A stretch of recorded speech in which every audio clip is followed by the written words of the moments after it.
Cafe மாணவர்கள் அனைவருக்கும் வணக்கம். கான்ஸ்டிடியூஷன் ஆஃப் இந்தியாவோட கொஸ்டின்ஸ் வந்து 31லேருந்து 75 வரைக்கும் இருக்கக்கூடிய எக்ஸ்ப்ளனேஷனை இந்த வீடியோவில் பார்க்கலாம். 31st கொஸ்டின் பாருங்க. இந்த 31st கொஸ்டின் ஆக்சுவலாக என்ன கேட்டிருக்காங்கன்னு சொல்லி பார்ப்போம். இது வந்து பிரசிடென்ட் சம்மந்தப்பட்டு இருக்கக்கூடிய ஒரு கொஸ்டின் தான். ஸோ இந்த ஆர்டிகல்ஸ் வந்து நம்ம ப்ரிலிம்ஸில் வந்து நிறைய படித்து முடிச்சிருந்திருப்போம். ஸோ இருந்தாலும் கொஞ்சம் இந்த நினைவூட்டல் மாதிரியான ஒரு கொஸ்டின் வந்து இங்கே செட் பண்ணி வச்சிருக்கோம். ஃபஸ்ட்டு பார்க்கலாம் பாருங்கள். இதில் கொஸ்டினில் எது கரெக்டுன்னு கேட்டிருக்காங்க இல்லையா? சரியான இனியை வந்து இங்கே தேர்வு செய்யணும். கரெக்டாக? ஸோ எடுத்த உடனே நம்ம மினிஸ்டர் அண்ட் பிரைம் மினிஸ்டர்லாம் படிப்போம் இல்லையா? அதாவது council of minister, prime minister, president, இவங்க 3 மாதிரி லிங்க் பண்ணுற மாதிரி இருக்கக்கூடிய ஆர்டிகல்ஸ் தான் நம்ம அங்கே ஆப்ஷனாக கொடுத்து வச்சிருக்கக்கூடியது. ஸோ ஃபஸ்ட்டு பாயிண்ட் பார்க்கலாம். Prime minister appointed by president. சரியா? அப்போ வந்து பிரசிடென்ட் தான் யார் அப்பாயிண்ட் பண்ணுறா அப்படின்னு சொல்லி பார்த்தா பிரைம் மினிஸ்டர் அப்பாயிண்ட் பண்ணுறாரு. கரெக்டு தான். குடியரசுத் தலைவர் தான் யாரை வந்து நியமனம் செய்கிறது, பிரதமரை நியமனம் செய்கிறார். இது சரியான பார்த்தா சரி தான் இல்லையா? கரெக்டாக இருக்கக்கூடியது. ஆனால் வந்து எந்த ஆர்டிக்கலில் சொல்லியிருக்காங்கன்னா ஆர்டிகல் 75 அது கரெக்டாக மேட்ச் ஆகிருக்கான்னு பார்த்தா கரெக்டாக தான் மேட்ச் ஆகிருக்கு. இங்கே ஒரு விஷயம் வந்து நம்ம கொஞ்சம் கிளியராக வந்து புரிஞ்சுக்கணும். என்ன புரிஞ்சுக்கணும் அப்படின்னு சொல்லி பார்க்கணும்ல.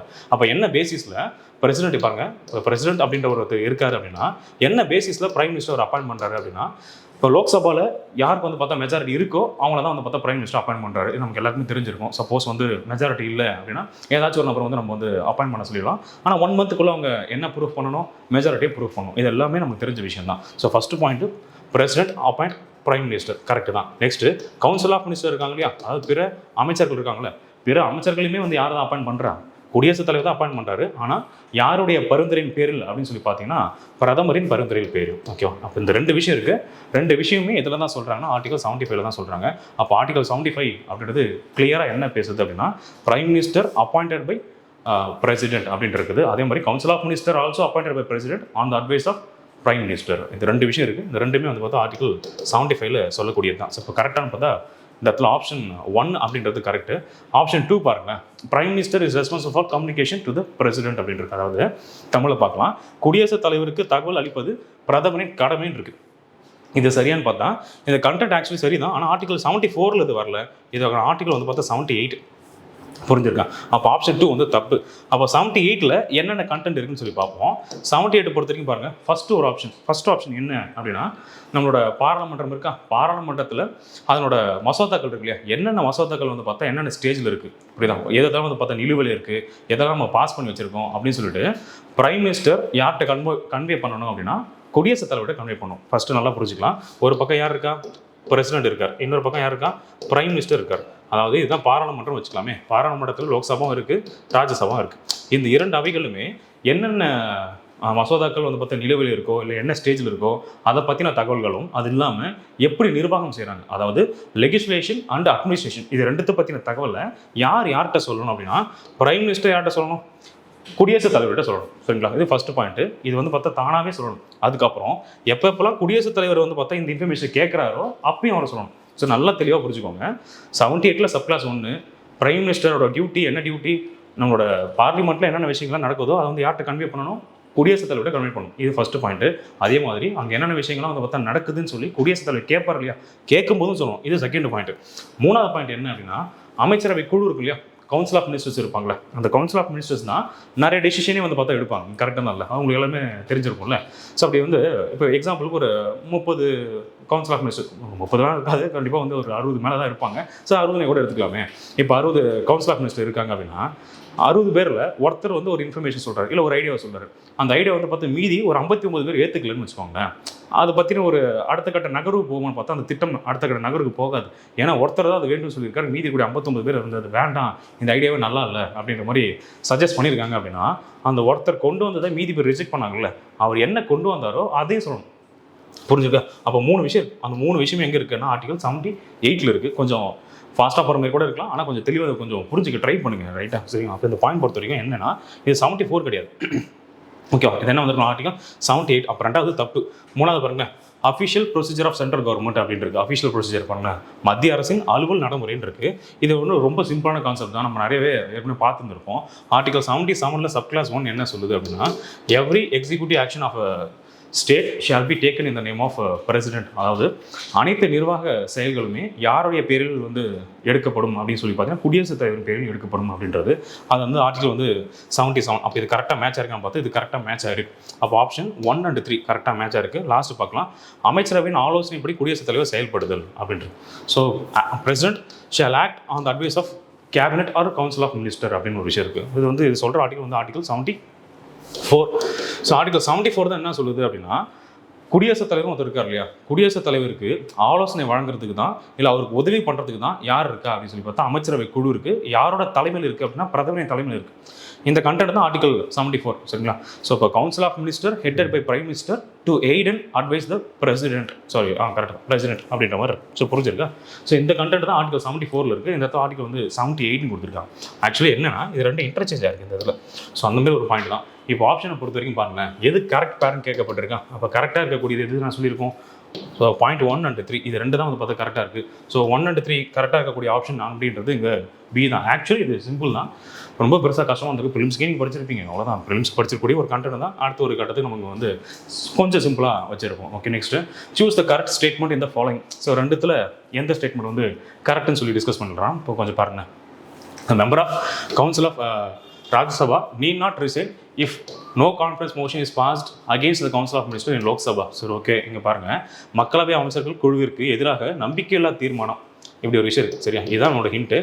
கொண்டு வரப்பட்டால் மாநிலங்களவையில் உள்ள கவுன்சில் உறுப்பினர்கள் ராஜினாமா செய்ய வேண்டியது இல்லைன்னு இருக்குது. சரி, ஓகே, ஒன்று சிம்பிள் லாஜிக்கு.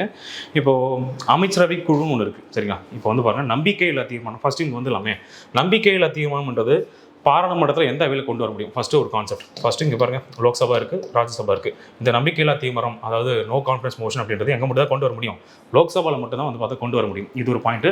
ராஜ்யசபாவில் கொண்டு வரவே முடியாது. Okay, first option. ரெண்டாவது என்ன அப்படின்னா, இது யாரால தான் கொண்டு வர முடியும் அப்படின்னா எதிர்க்கட்சியில் இருக்கக்கூடிய ஒரு உறுப்பினரால் மட்டும் தான் கொண்டு வர முடியும். ஸோ அப்போசிஷன் பார்ட்டி தான் இதை கொண்டு வருவாங்க. யார் மேலே கொண்டு வராங்க அப்படின்னா ரூலிங் பார்ட்டி மேலே கொண்டு வராங்க. ஸோ இது அடுத்த கட்ட பாயிண்ட்டாக நீங்கள் பார்க்கணும். இப்படி கொண்டு வந்து சப்போஸ் இது வந்து பாஸ் ஆகிடுச்சு, என்னது நம்பிக்கையில் தீர்மானம் வந்து பார்த்தா பாஸ் பண்ணப்பட்டுருச்சு அப்படின்னா, இப்போ யாரோட தலைமையில் அந்த அரசாங்கம் அமையப்பட்டிருக்கோ அந்த அரசாங்கத்தில் இருக்கக்கூடிய அனைத்து உறுப்பினர்களுமே என்ன செய்யணும்னா ராஜினாமா செய்யணும். இப்போ பாருங்கள், இப்போ பிரதமர் தலைமையில் தான் வந்து பார்த்தா அந்த அரசாங்கம் அப்படின்றது அமையப்பட்டிருக்கும்.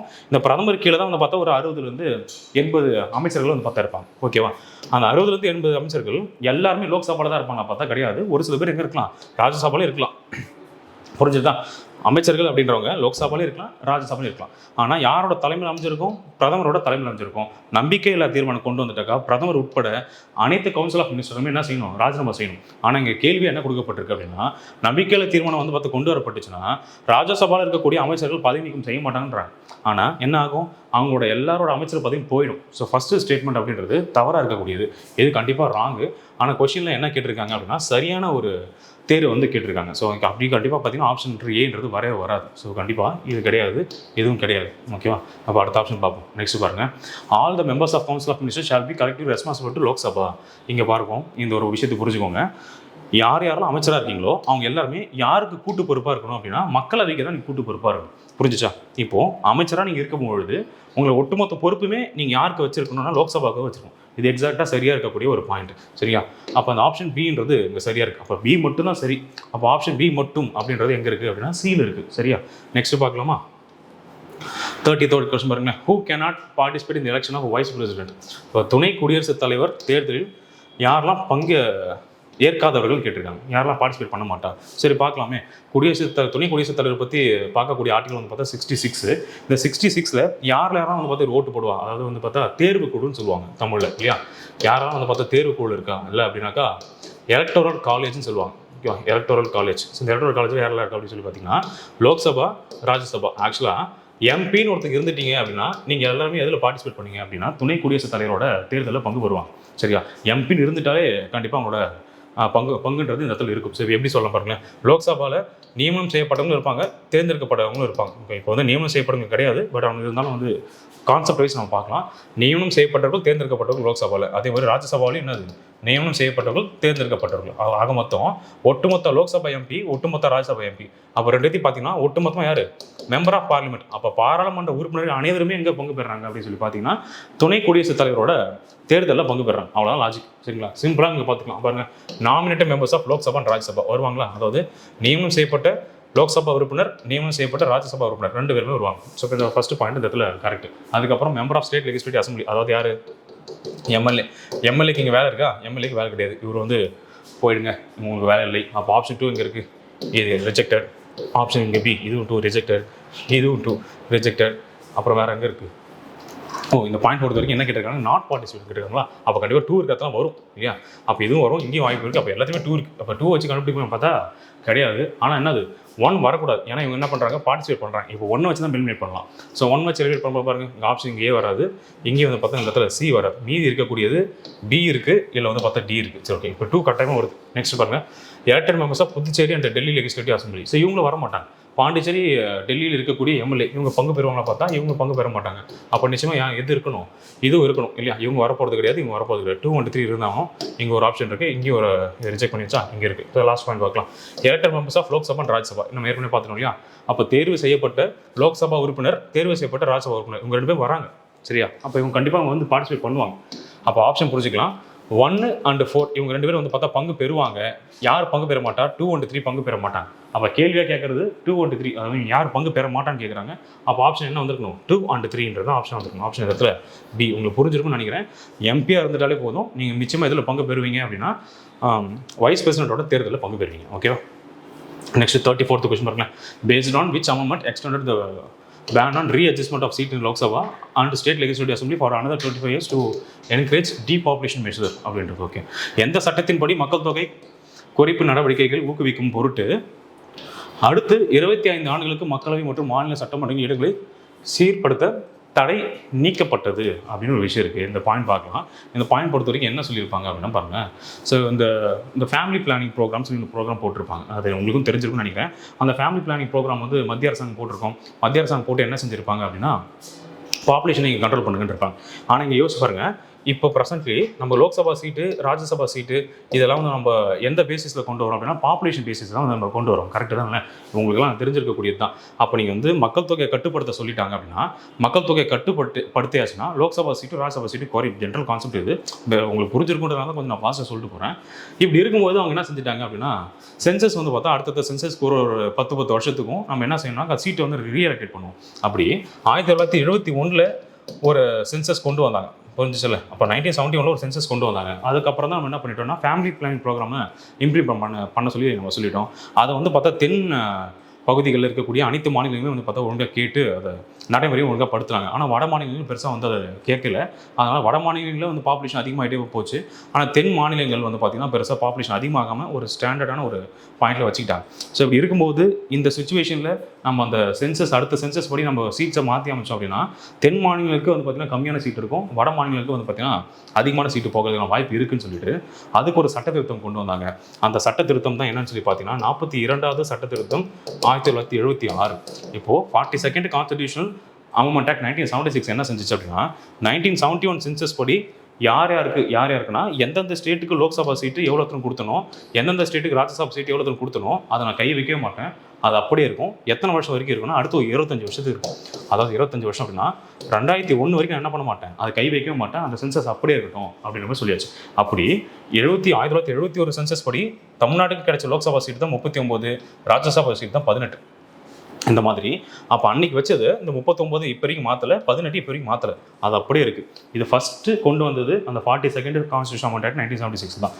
அதுக்கப்புறம் மறுபடியும் என்ன செஞ்சாங்க அப்படின்னா இதே ஒரு விஷயம் தான் பாருங்க. இப்போ 84வது சட்ட திருத்தம் 2001. So 84th constitution amend act 2001 மறுபடியும் என்ன பண்ணுச்சு அப்படின்னா இங்கே இந்த 25 இயர்ஸ்க்கு வந்து பார்த்தா அவங்க வந்து ஃப்ரீஸ் பண்ணி வச்சிருந்தாங்க இல்லையா. சிமிலர்லி மறுபடியும் இன்னொரு 25 இயர்ஸ் வந்து பார்த்தா அதை எக்ஸ்டெண்ட் பண்ணாங்க. அப்போ இந்த 84th கான்ஸ்டியூஷன் அமெண்ட் ஆக்ட் என்ன செஞ்சுச்சுன்னா 2001 இருந்து நெக்ஸ்ட் ஒரு 25 இயர்ஸ், அதாவது 2026. ஸோ 2026 வரைக்குமே இந்த 1971 சென்சஸில் எவ்வளோ சீட்ஸ் அலோகேட் பண்ணுமோ அதை அப்படியே ஃப்ரீஸ் பண்ணி வச்சிட்டாங்க.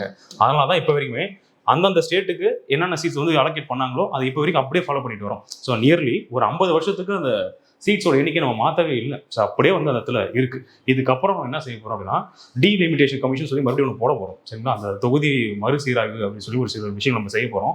அது வந்து இப்போ கண்டிப்பாக உங்களுக்கு current affairs one of the question டெஃபினட்டாக இருக்கும். ஸோ குரூப் 2A மெயின்ஸ் எழுதுறவும் சரி தான், குரூப் 2 மெயின்ஸ் எழுதுறவும் சரி தான், நிச்சயமாக இந்த டாப்பிக்லேருந்து கொஸ்டின்ஸ் 100% நீங்கள் எதிர்பார்க்கலாம். ஏன்னா இந்த கம்மிங் இயரில் டீலிமிட்டேஷன் கமிஷன் அதான் வந்து பார்த்து இப்போ வந்து கரண்ட் அஃபேர்ஸ் ரொம்ப பீக்கில் போயிட்டு இருக்கு. ஏற்கனவே 4 டீலிமிட்டேஷன் வந்து பார்த்தா பண்ணிட்டோம். ஸோ 4 முறை வந்து பார்த்தா தொகுதி அப்படின்றது மறுசீராக செய்யப்பட்டாச்சு. இப்போ நீ அப்கமிங் இயர்ஸ்லையும் வந்து பார்த்தா வரப்போகுது. ஸோ அதை கொஞ்சம் கான்சென்ட்ரேட் பண்ணி படிங்க. சரி, ஓகே. இது அடிஷனலி நம்ம என்ன செய்யணும் அப்படின்னா அப்போ நல்லா புரிஞ்சுக்கலாம். இப்போ இந்த சீட்டை வந்து டிஸ்டர்ப் பண்ணல, என்ன டிஸ்டர்ப் பண்ணல, 39 சீட்டு டிஸ்டர்ப் பண்ணல, 18 சீட்டை வந்து டிஸ்டர்ப் பண்ணல. ஆனால் அந்த ஸ்டேட்டுக்குள்ள அந்த சீட்டை வந்து பார்த்தா நீங்கள் வந்து ஸ்ப்ளிட் பண்ணி கொடுத்துக்கோங்க அப்படின்னு. இப்போ எக்ஸாம்பிளுக்கு எங்கெங்கன்னா பாருங்க, இப்போ சென்னையில் வந்து பார்த்தா பாப்புலேஷன் அதிகமாக இருக்கும், நீங்கள் இருக்கக்கூடிய ஊரில் வந்து பார்த்தா பாப்புலேஷன் எப்படி கம்மியாக இருக்கலாம். அப்போ பாப்புலேஷன் எங்கே அதிகமாக இருக்கோ அவங்க சீட்டை இன்க்ரீஸ் பண்ணிட்டு பாப்புலேஷன் குறைஞ்சிருக்கக்கூடிய இடத்துல சீட்டை வந்து கொஞ்சம் டிக்ரீஸ் பண்ணிக்கோங்க. அதாவது தமிழ்நாட்டுக்குள்ளே அட்ஜஸ்ட் பண்ணிக்கோங்க. புரிஞ்சா? தமிழ்நாடுக்கு நான் ஒதுக்கி வச்சிருக்கக்கூடிய அந்த 39 சீட்டில் எந்த ஒரு மாற்றத்தையும் நான் கொண்டு வரல. ஆனால் தமிழ்நாட்டுக்குள்ள பாப்புலேஷன் சேஞ்ச் ஆயிருக்கும்ல. இப்போ கிராமப்புறத்துல இருந்து நிறைய பேர் சிட்டிக்கு போயிருக்கலாம். அந்த மாதிரி அதுக்கு உள்ள சேஞ்ச் ஆயிருக்கும் இல்லையா? அந்த உள்ள சேஞ்ச் ஆகிறத பொறுத்து நீங்கள் மாற்றிக்கோங்கன்னு சொல்லியிருப்பாங்க. அதை எதன் அடிப்படையில் மாற்றிக்கோங்க அப்படின்னா 1991 சென்சஸ் அடிப்படையில் மாற்றிக்கோங்கன்னு சொல்லியிருக்காங்க. நல்லா புரிஞ்சுக்கோங்க. அப்போ தமிழ்நாடுக்கு ஒதுக்கப்பட்டிருக்கக்கூடிய சீட்டு எதன் அடிப்படையில் ஒதுக்கப்பட்டிருக்கு? 1971 சென்சஸ் படி ஒதுக்கப்பட்டிருக்கு. எதில் சொல்லியிருக்காங்க அப்படின்னா 84வது சட்டத்திட்டம் தான் சொல்லுது. ஆனால் அதே சட்ட திருத்தம் என்ன சொல்லுது அப்படின்னா, தமிழ்நாட்டுக்குள்ள 1991 பாப்புலேஷன் நீங்கள் எப்படி எடுத்தீங்களோ அதன் அடிப்படையில் தமிழ்நாட்டுக்குள்ளே பிரிச்சுக்கோங்க. 39 சீட்டை நீங்கள் வந்து தனித்தனியாக அதுக்குள்ளே பிரிச்சுக்கோங்கன்னு சொல்லியிருக்காங்க.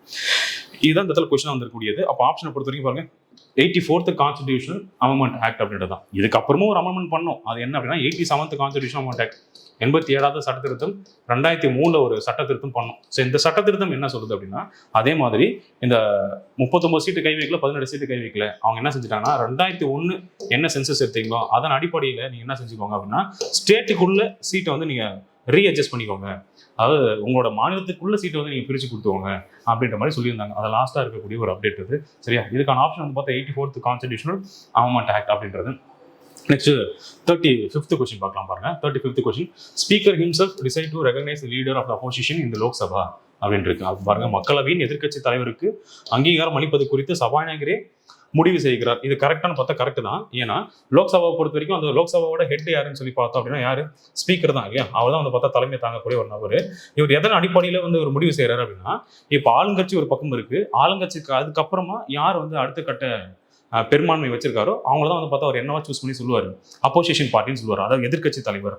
புரிஞ்சிருக்குன்னு நினைக்கிறாங்க இல்லையா? லோக்சபா பொறுத்த வரைக்கும் 272 பேர் வந்து பார்த்தா மெஜாரிட்டி வச்சிருந்தாங்கன்னா அவங்க ஆளுங்கட்சி. அதுக்கப்புறம் இந்த 272க்கு அப்புறம் யார் இருக்காங்களோ அது வந்து எந்த நம்பராக வேணா இருக்கலாம். அது வந்து இந்த கிரைட்டீரியா இருக்கணும், இல்லை மினிமம் 100 இருக்கணும், இல்லை மினிமம் 150 இருக்கணும், இல்லை மினிமம் 200 இருக்கணும், அந்த மாதிரி கிரைட்டீரியாவே கிடையாது. அப்போ ஹையஸ்ட் நம்பர் வச்சிருக்காங்க. அதுக்கப்புறம் கீழே அடுத்ததுக்கப்புறம் யார் வச்சிருக்கா அப்படின்னு சொல்லி பார்த்தோன்னா நெக்ஸ்ட் மேபி அவர் வந்து ஒரு 200 சீட் வச்சிருக்கலாம். இப்படி 200 சீட் யார் வச்சிருக்காங்களோ நெக்ஸ்ட் அவங்க தான் யார்? அப்போசிஷன் பார்ட்டியோட லீடர் அப்படின்னு சொல்லி யார் ரெகக்னைஸ் பண்ணுவா அப்படின்னு சொல்லி பார்த்தீங்கன்னா ஸ்பீக்கர். ஸோ ஃபர்ஸ்ட் பாயிண்ட் கரெக்டா? ஸோ கூற்று கரெக்ட். ஓகேவா? நெக்ஸ்ட் காரணம் பாருங்க, the leader of opposition is equal to the cabinet committee minister and pay allowance and other facilities at par with him. அதாவது எதிர்க்கட்சி தலைவர் அமைச்சரவை குழு அமைச்சருக்கு சமமானவராகவும் ஊதியம், படிகள் மற்றும் இதர வசதிகள் அவருக்கு இனியானதாகவும் உள்ளது அப்படின்றது கரெக்ட் தான். இப்போ இது வந்து என்ன ரேங்க் இருக்குன்னு சொல்லி கேட்பாங்க. அப்போசிஷன் பார்ட்டிக்கும் அவரோட அப்போசிஷன் பார்ட்டி லீடர் என்ன ரேங்க்னு சொல்லி பார்த்தா கேபினட் மினிஸ்டரோட ரேங்க். அதுதான் வந்து பார்த்தா கொஞ்சம் எலாபரேட்டாக கொடுத்துருக்காங்க. சரிங்களா? அது கரெக்ட் தான். ரைட்டா? ஸோ காரணம் கரெக்ட். ஆனால் நல்லா பாருங்க, இதுதான் காரணம் பார்த்தா இதுக்கான காரணம் என்ன சொல்லியிருக்கேன், அவர் வந்து பார்த்தா செகண்ட் ஹையஸ்ட் மெஜாரிட்டி வச்சிருப்பான்னு சொல்லியிருக்கேன். அதுதான் வந்து பார்த்தா நீங்கள் காரணமாக கொடுத்துருக்கணும். கரெக்டாக? ஸோ இந்த மாதிரி ஒரு விஷயத்தை நீங்கள் வந்து புரிஞ்சு பார்க்கணும். ஆனால் தனித்தனியாக பார்க்கும்போது அசெஷன் கரெக்ட், தனியாக பார்க்கும்போது ரீசன் கரெக்ட். ஆனால் ஒன்றோட வந்து பார்த்தா எக்ஸ்பிளனேஷன் கொடுத்துருக்கா அப்படின்னு சொல்லி பார்த்தா ஒன்றோட ஒன்று என்ன கொடுக்கல, எக்ஸ்பிளனேஷன் கொடுக்கல. So assertion and reason both are true. Reason is not explanation of assertion. So option அப்படின்றது என்ன அப்படின்னா பி, அதாவது சரியான விளக்கமான இல்லை, ஆனால் ரெண்டுமே என்னது சரியா இருக்கு அப்படின்னு சொல்லி புரிஞ்சுக்கணும். நெக்ஸ்ட் மேத்ஸ் பாலிங் பாருங்க, வைஸ் பிரசிடென்ட் சம்மந்தப்பட்ட ஆர்டிகல்ஸ் கொடுத்துருக்காங்க. இது ரொம்ப ஈஸி. ப்ரிலிம்ஸ் நம்ம வந்து டோட்டலி வந்து படிச்சு முடிச்சிருக்கோம். ஸோ அந்த மாதிரி ஒரு கண்டென்ட் தான். சேர்மன் ஆஃப் ராஜ்யசபா, அதாவது மாநிலங்களவையின் தலைவர் யார்? அது துணை குடியரசுத் தலைவர். துணை குடியரசுத் தலைவர் ஒருத்தர் நம்ம சூஸ் பண்றோம் இல்லையா? சூஸ் பண்றோம். அதுக்கான ஆர்டிகல் வந்து பார்த்தா 63. அதாவது துணை குடியரசுத் தலைவர் ஒருத்தர் இருக்கணும் இல்லையா? அதை சொல்ற ஆர்டிகல் 63. சரியா? அப்போ அவருக்கு என்னதான் வேலை அப்படின்னு சொல்லி பார்த்தீங்கன்னா ராஜ்யசபான்னு ஒன்று இருக்கு, அந்த அவைக்கு தலைவராக இருக்கிறது தான் அவரோட வேலை. சரிங்களா? அதை சொல்ற ஆர்டிகல் எதுன்னு சொல்லி பார்த்தீங்க அப்படின்னா 64 இல்லையா? ஸோ டேரக்டாக அந்த இடத்துல மேட்ச் ஆயிருக்கு. ஸோ ஆப்ஷன் இடத்துல 1. Next election of president. இப்போ தான் சொல்லியிருப்பேன் யாரெல்லாம் ஓட்டு போடலாம் அப்படின்றது. அது வந்து பார்த்தா 66 பார்த்தோன்னா 66 தான் சொல்லியிருந்தேன். அப்போ அந்த இடத்துல வந்து 3 அப்படின்னு இருக்கும். டிஸ்சார்ஜிங் பிரசிடென்ட் ஃபங்க்ஷன்னா ஆர்டிகல் வந்து பார்த்தா 65 சொல்லுது. ஆர்டிகல் 65 என்ன சொல்லுது அப்படின்னா, எப்பப்பெல்லாம் வந்து குடியரசுத் தலைவர் இல்லையோ அந்த சுச்சுவேஷன்ல துணை குடியரசுத் தலைவர் என்ன வந்து ஆக்ட் ஆவார் அப்படின்னா பிரசிடென்ட் ஆக்ட் ஆவார் இல்லையா? அதை சொல்றது தான் வந்து பார்த்தா 65. இப்போ இந்த 65 படி ஃபர்ஸ்ட் மேபி ஒரு இறந்துருக்கலாம் இல்லையா? டெத்து, இல்லை வேறாச்சும் இல்னஸ், உடல்நிலை சரியில்லாமல் இருக்கலாம். 3வது ரெசிக்னேஷன் கொடுத்துட்டு போயிருக்கலாம் இல்லையா? 4வது வேற ஏதாச்சும் வந்து தற்காலிக விடுப்பில் இருக்கலாம். அதுக்கப்புறம் என்னன்னு சொல்லி பார்த்தீங்க அப்படின்னா இம்பீச்மெண்ட் பார்த்துருக்குமா, பதவி நீக்கம், அது மாதிரி பதவி நீக்கம் செஞ்சிருக்கலாம். இந்த 5 சுச்சுவேஷனில் ஏதாச்சும் ஒரு சுச்சுவேஷனில் குடியரசுத் தலைவர் பதவி காலியாக இருந்துச்சுன்னா அந்த சுச்சுவேஷனில் துணை குடியரசுத் தலைவரோட பதவியை பார்ப்பார் அப்படி சொல்கிற ஆர்டிகல் தான் எந்த ஆர்டிகல்? ஆர்டிகல் 65 அப்படின்றது தான். சரிங்களா? இப்போ வந்து என்ன வந்துருக்கணும்? 2 வந்துருக்கும். Next oath or affirmation of vice president, அதாவது துணை குடியரசுத் தலைவரோட பதவி பிரமாணம் சொல்லுவாங்க. சரிங்களா? இந்த பதவி பிரமாணத்தான சரத்து வந்து பார்த்தா 69. சரியா? அப்போ இந்த ஆப்ஷன் பாருங்க 1325 அப்படின்றது. ஸோ ஆப்ஷன் இடத்துல ஏ. சரியா? நெக்ஸ்ட் பார்க்கலாமா? 37th question. இது ரொம்ப ஈஸி. இந்த பாயிண்ட் பாருங்க, மாநிலத்தின் எத்தனை சட்டமன்ற தொகுதிகள் அடங்கிய ஒவ்வொரு நாடாளுமன்ற தொகுதியிலிருந்தும் மக்களால் தேர்தல்கள் மூலம் நேரடியாக தேர்ந்தெடுக்கப்படுகிற பிரதிநிதிகள் மக்களவையில் இருப்பார்கள். அதாவது ரொம்ப சிம்பிள் கான்செப்ட். எத்தனை எம்எல்ஏஸ் ஆனா ஒரு எம்பி, அவ்வளோதான் கொஸ்டின். அதான் கொஞ்சம் அப்படியே வார்த்தைக்கு இவ்வளோ பெருசாக போயிட்டு இருக்கு. என்னன்னா சிம்பிள் கொஸ்டின் தான். 6 எம்எல்ஏ தொகுதிகள் சேர்ந்தா ஒரு எம்பி தொகுதி, அவ்வளோதான் சிம்பிள் கான்செப்ட். ஸோ ஈஸியாக புரிஞ்சிக்கலாம். சரிங்களா? ஒரு 6 எம்எல்ஏ தொகுதிகள் சேர்ந்தா ஒரு எம்பி தொகுதி, அவ்வளோதான் லாஜிக்கு. அந்த இடத்துல போர்ட்ஸ் தான் டிஃப்ரெண்டாக இருக்கு பாருங்க. The Lok Sabha consists of members directly elected by peoples from each of the parliamentary constituencies comprising how many legislative constituency? How many legislative constituencyனா எத்தனை எம்எல்ஏ தொகுதி சேர்ந்துச்சுன்னா இங்க பாருங்க, ஒரு பார்லிமெண்ட் கான்ஸ்டிடியூன்சி கேட்டிருக்காங்க இல்லையா? பாருங்க எத்தனை பாருங்க பார்லிமெண்ட் கான்ஸ்டிடியூன்சி, அவ்வளோதான் கொஸ்டின். அப்போ எத்தனை எம்எல்ஏ தொகுதி சேர்ந்தாக்கா ஒரு எம்பி தொகுதி, இதுதான் கொஸ்டின். அப்போ 6 எம்எல்ஏ தொகுதி சேர்ந்தா ஒரு எம்பி தொகுதி. ஆப்ஷன் பி 6, அவ்வளோதான். Easiest question. So next, the president should send his resignation letter to the chief justice of supreme court. அதாவது குடியரசுத் தலைவர் தன் பதவி விலகல் கடிதத்தினை உச்சநீதிமன்ற தலைமை நீதிபதிக்கு அனுப்புவார். அப்படியே ராங், ஈஸியாக திக்கராசிட்டு போயிடலாம். உங்களுக்கு ஈஸியாக நீங்கள் ப்ரிலிம்ஸ் எல்லாம் படிச்சு முடிச்சுருப்பீங்க. கரெக்டாக அவர் ரெசிக்னேஷன் லெட்டர் யார் கொடுப்பாரு? வைஸ் பிரசிடென்ட் கொடுப்பார். இது ரொம்ப சிம்பிளான கான்செப்ட் தான். பாருங்க, பிரசிடென்ட் தன்னோட ரெசிக்னேஷன் லெட்டரை யார்கிட்ட கொடுப்பாருன்னா வைஸ் பிரசிடென்ட் கொடுப்பார். கரெக்டாக அதே மாதிரி வைஸ் பிரசிடென்ட் அவரோட ரெசிக்னேஷன் லெட்டரை பிரசிடென்ட் கொடுப்பார். அப்படி இன்டர்சேஞ்ச் ஆகும். ஓகேவா? அப்போ இந்த ஃபர்ஸ்ட் பாயிண்ட் இந்த இடத்துல தப்பு. ஸோ அப்சல்யூட்லி ராங் இது. நெக்ஸ்ட் பார்க்கலாம். இப்போ information about the president resignation letter should be communicated to the chairman of Rajya Sabha immediately. அவங்க கரெக்ட் இல்லை. chairman of Rajya Sabha யாரு? இதனால உங்களுக்கு மேபி கொஸ்டின்ல இந்த ஸ்டேட்மெண்ட் கொஞ்சம் தப்பாக கூட இருந்திருக்கலாம். சேர்மன் ஆஃப் லோக்சபான்னு கூட கொடுத்துருப்பாங்கன்னு நினைக்கிறேன். பட் இந்த இடத்துல சரியாக வந்து நீங்கள் கொஞ்சம் நீங்கள் மாற்றி அமைக்க வேண்டியிருக்கு. தமிழ்லையும் வந்து பார்த்தா இடத்துல தவறாக தான் கொடுக்கப்பட்டிருக்கும். இது மக்களவைக்கு வந்துருக்கூடாது, மாநிலங்கள் அவை தலைவர் அப்படின்ற மாதிரி வந்திருக்கணும். அப்படி வந்திருந்தால் தான் இந்த ஸ்டேட்மெண்ட் கரெக்டாக. உங்களுக்கு கொஸ்டின் வந்து பிரிண்டிங் மிஸ்டேக் மேபி இருந்திருக்கலாம். எனக்கு சரியாக தெரியாது, பட் ஆனால் இருந்திருக்கும் தான் நினைக்கிறேன். சரி பாருங்க, அதாவது மாநிலங்கள் அவையோட தலைவருக்கு தான் வந்து பார்த்தா அந்த லெட்டர் வந்து அவர் கொடுக்கணும். கரெக்டாக மாநிலங்கள் அவை தலைவர் யாரு? அதுதான் வந்து பார்த்தா துணை குடியரசுத் தலைவர். அப்போ மாநிலங்களவை தலைவர்னாலும் துணை குடியரசுத் தலைவர் ரெண்டும் ஒன்று தான். அப்போ இந்த பாயிண்ட் என்ன சொல்லியிருப்போம்? பிரசிடென்ட் யாருக்கு வந்து ரெசிக்னேஷன் லெட்டர் கொடுக்குறா? Vice president. வைஸ் பிரசிடென்ட் யாரு? Chairman of Rajya Sabha. அப்போ கரெக்டாக, அப்போ இந்த ஸ்டேட்மெண்ட் கரெக்டாக இருக்கு. புரிஞ்சுக்கோங்க. ஓகே, இந்த ஸ்டேட்மெண்ட் இந்த கரெக்டாக இருக்கு. Next, president cannot be impeach. Okay, இந்த இடத்துல கேனாட்னு இருக்கு. அதாவது உங்க கொஸ்டின் பேப்பர் இதையும் ஒரு பாயிண்ட் வந்து கொஞ்சம் டிஃபிகல்ட்டாக தான் இருக்கும். அது கேனாட்னு இருக்காது, அங்கே கேன் இருக்கும். சரிங்களா? இவர் வந்து பதவி நீக்கம் வந்து பார்த்தா யார் பண்ணலாம்? Both house of the parliament, அதாவது இரு அவைகளிலும், அது பாராளுமன்றத்தின் இரு அவைகளால் அவர் வந்து பதவி நீக்கம் செய்யப்படுகிறான்னு இருக்கும். அது கரெக்டு தான். என்ன சொல்லுது அப்படின்னா ஆர்டிகல் 61. ஆனால் உங்கள் ஸ்டேட்மெண்ட்டில் உங்களோட கொஸ்டின் பேப்பரில் இது வந்து மிஸ்டேக்காக தான் இருக்கும். நான் கொஞ்சம் தெளிவாக சொல்கிறேன். ஆர்டிகல் 61 என்ன சொல்லுது அப்படின்னா குடியரசுத் தலைவரோட பதவி நீக்கத்தை பற்றி பேசுது. அதாவது இம்பீச்மெண்ட் ஆஃப் பிரசிடென்ட் அப்படின்றத பற்றி பேசுது. இதை பற்றி நம்ம பின்னாடி ஒரு ஆர்டிகல் இருக்குது, அங்கேயும் நான் தெளிவாக விளக்குறேன். பட் இருந்தாலும் இங்கேயும் நான் சொல்லிடுறேன். அப்போது குடியரசுத் தலைவரை நீங்கள் வந்து பதவி விலகல் செய்யணும் அப்படின்னா எங்கே நீங்கள் பாஸ் பண்ணலாம்? லோக்சபாலையும் ராஜ்யசபாலையும் பார்த்தீங்கன்னா எங்கே வேணால் பாஸ் பண்ணலாம். லோக்சபாலையும் பாஸ் பண்ணலாம், ராஜ்யசபாலையும் பாஸ் பண்ணலாம். எந்த அவையில் பாஸ் பண்ண போறீங்களோ அந்த அவையில் 4/1 உறுப்பினர் ஃபர்ஸ்ட் என்ன பண்ணுறோம்னா அந்த தீர்மானத்தில் கையெழுத்து போகணும். சரிங்களா? 1/4 of the members must sign the removal content அப்படின்றது தான். சரிங்களா? ஸோ அது ஃபர்ஸ்ட் நீங்கள் பார்க்கணும். அது பண்ணதுக்கப்புறமா 14 நாள் நீங்கள் என்ன பண்ணணும் அப்படின்னா 14 நாளுக்கு முன்னாடி அந்த நோட்டீஸை யார்கிட்ட கொடுத்துடணும்? குடியரசுத் தலைவர்கிட்ட கொடுத்துடணும். அது ஒரு விஷயம். நெக்ஸ்ட், லோக்சபாவில் வந்து பார்த்தா 2/3 மெஜாரிட்டியில் பாஸ் பண்ணணும். அதுக்கப்புறம் ராஜ்யசபாலையும் 2/3 மெஜாரிட்டி பாஸ் பண்ணணும். இது 2-3 பாஸ் பண்ணி முடிச்சிங்கன்னா எப்போ பாஸ் பண்ணி முடிக்கிறாங்களோ அந்த செகண்ட் வந்து பிரசிடென்ட் வந்து பார்த்தா வரட்டா அப்படின்னு சொல்லி போக வேண்டியதான் அவரு. சரிங்களா? அதோட வந்து அவரோட பதவி அப்படின்றது ராஜினாமா ஆகிடும். அதாவது பதவி நம்ம தூக்கிடுவோம். இந்த கண்டென்ட் தான். இப்போ இந்த கண்டென்ட் என்ன புரிஞ்சுக்கிறீங்கன்னா லோக்சபா ராஜ்யசபா 2 பேருமே சேர்ந்து அவங்க என்ன பண்ணிடலாம்? ஒரு வேலையை விட்டு தூக்கிடலாம். ஆனால் இந்த இதில் கேனாட்டுன்னு இருக்கு. கேனும் கொடுத்தா ஆக்சுவலாக அந்த ஸ்டேட்மெண்ட் கரெக்ட். சரிங்களா? உங்கள் கொஸ்டின் பேப்பர் கேன் இருக்கும். அது கொஞ்சம் உங்களுக்கு சட்ட சிக்கலான ஒரு கொஸ்டின். ஏன்டா படுக்க இருக்கிறன்ற மாதிரி கூட யோசிப்பீங்க. ஒழுங்காக சொல்கிறேன் அப்படின்ற மாதிரி இருக்கும். பட் இந்த கொஸ்டின் பேப்பர் கொஞ்சம் பார்த்தீங்கன்னா இது மட்டும் கொஞ்சம் பாருங்க. கொஞ்சம் டைப்போ எரரில் மேபி உங்களுக்கு வந்திருக்கும். சரி, இந்த பாயிண்ட் பார்ப்போமா? அப்போ நான் பார்க்குற மாதிரி இரு அவை சேர்ந்துச்சுன்னா நம்ம என்ன பண்ணுறாங்க? பதவியை வந்து அவங்க தூக்கிடுவாங்க. கொஸ்டினை பொறுத்த வரைக்கும் பிரசிடென்ட் கேனாட்டும் கொடுத்துருக்காங்க, ஆனால் அதாவது கேன் வந்துருக்கணும். ஸோ இந்த ஸ்டேட்மெண்ட் இந்த என்னது தவறாக இருக்கக்கூடியது தான். அப்போ ஆப்ஷனை பொறுத்த வரைக்கும் பாருங்க 2 தவறாக இருக்குது, 1 and 3 தவறாக இருக்குது. ஆப்ஷன் இடத்துல டி அப்படின்னு சொல்லி புரிஞ்சுக்கோங்க. நெக்ஸ்ட் 40th கொஸ்டின் போகலாமா? இங்கே பாருங்க, இது ரொம்ப easy. Choose not match one among the bill can be pass with joint sitting அப்படின்னு இருக்கு இல்லையா? அதாவது கூட்டம், நாடாளுமன்றத்தின் கூட்டம். இப்போ நாடாளுமன்றத்தோட கூட்டம் சொல்லக்கூடிய ஆர்டிகல் எல்லாருக்கும் தெரிஞ்சிருக்கக்கூடியது தான். ஆர்டிகல் 108 ஜாயின்ட் சிட்டிங் அப்படின்றது தான். இப்போ இந்த பிரச்சனைன்றது ஏன் வருது அப்படின்னா, ஒரு பக்கம் லோக்சபா இருக்குது, இன்னொரு பக்கம் என்ன இருக்குது, ராஜ்யசபா இருக்குது. லோக்சபா ஒரு மசோதா பாஸ் பண்ணி அந்த மசோதாவை யார் ஏற்றுக்கல, ராஜ்யசபா ஏற்றுக்கல அப்படின்னா ஒரு கண்டிஷன். இதில் என்ன பண்ணுவாங்க, கூட்டம் கூட்டுவாங்க. அது இல்லாமல் லோக்சபா ஒரு மசோதா கொடுத்து அதில் வந்து ராஜ்யசபா ஒரு பரிந்துரை சொல்லியிருக்கோம், அந்த பரிந்துரை யார் கேட்டுக்க மாட்டான், லோக்சபா கேட்டிருக்காது. இது ஒரு கண்டிஷன். நெக்ஸ்ட்டு லோக்சபா வந்து பார்த்தீங்கன்னா ஒரு மசோதா கொடுத்து 6 மாதம் வரைக்கும் ராஜ்யசபா வந்து பார்த்தா மூச்சே உள்ள, ஓகேவா, அது மாடு கம்முன்னு வச்சு ஆட போட எங்கே போட்டு போடலாம் அப்படின்னு போட்டு வச்சு கடைப்பிலே கிடக்கு அப்படின்னா அந்த சுச்சுவேஷன் வந்து பார்த்தா கூட்டு போட்டலாம். இது அப்படியே ஆப்போசிட்டாக வரும். ராஜ்யசபா பண்ணி லோக்சபா கேட்கல, இல்லை இவங்க பரிந்துரை கொடுத்து அவங்க கேட்கல, இந்த மாதிரி மாற்றிகளும் வரும். ஓகேவா, இது எப்படி இருந்தாலும் சரி தான்.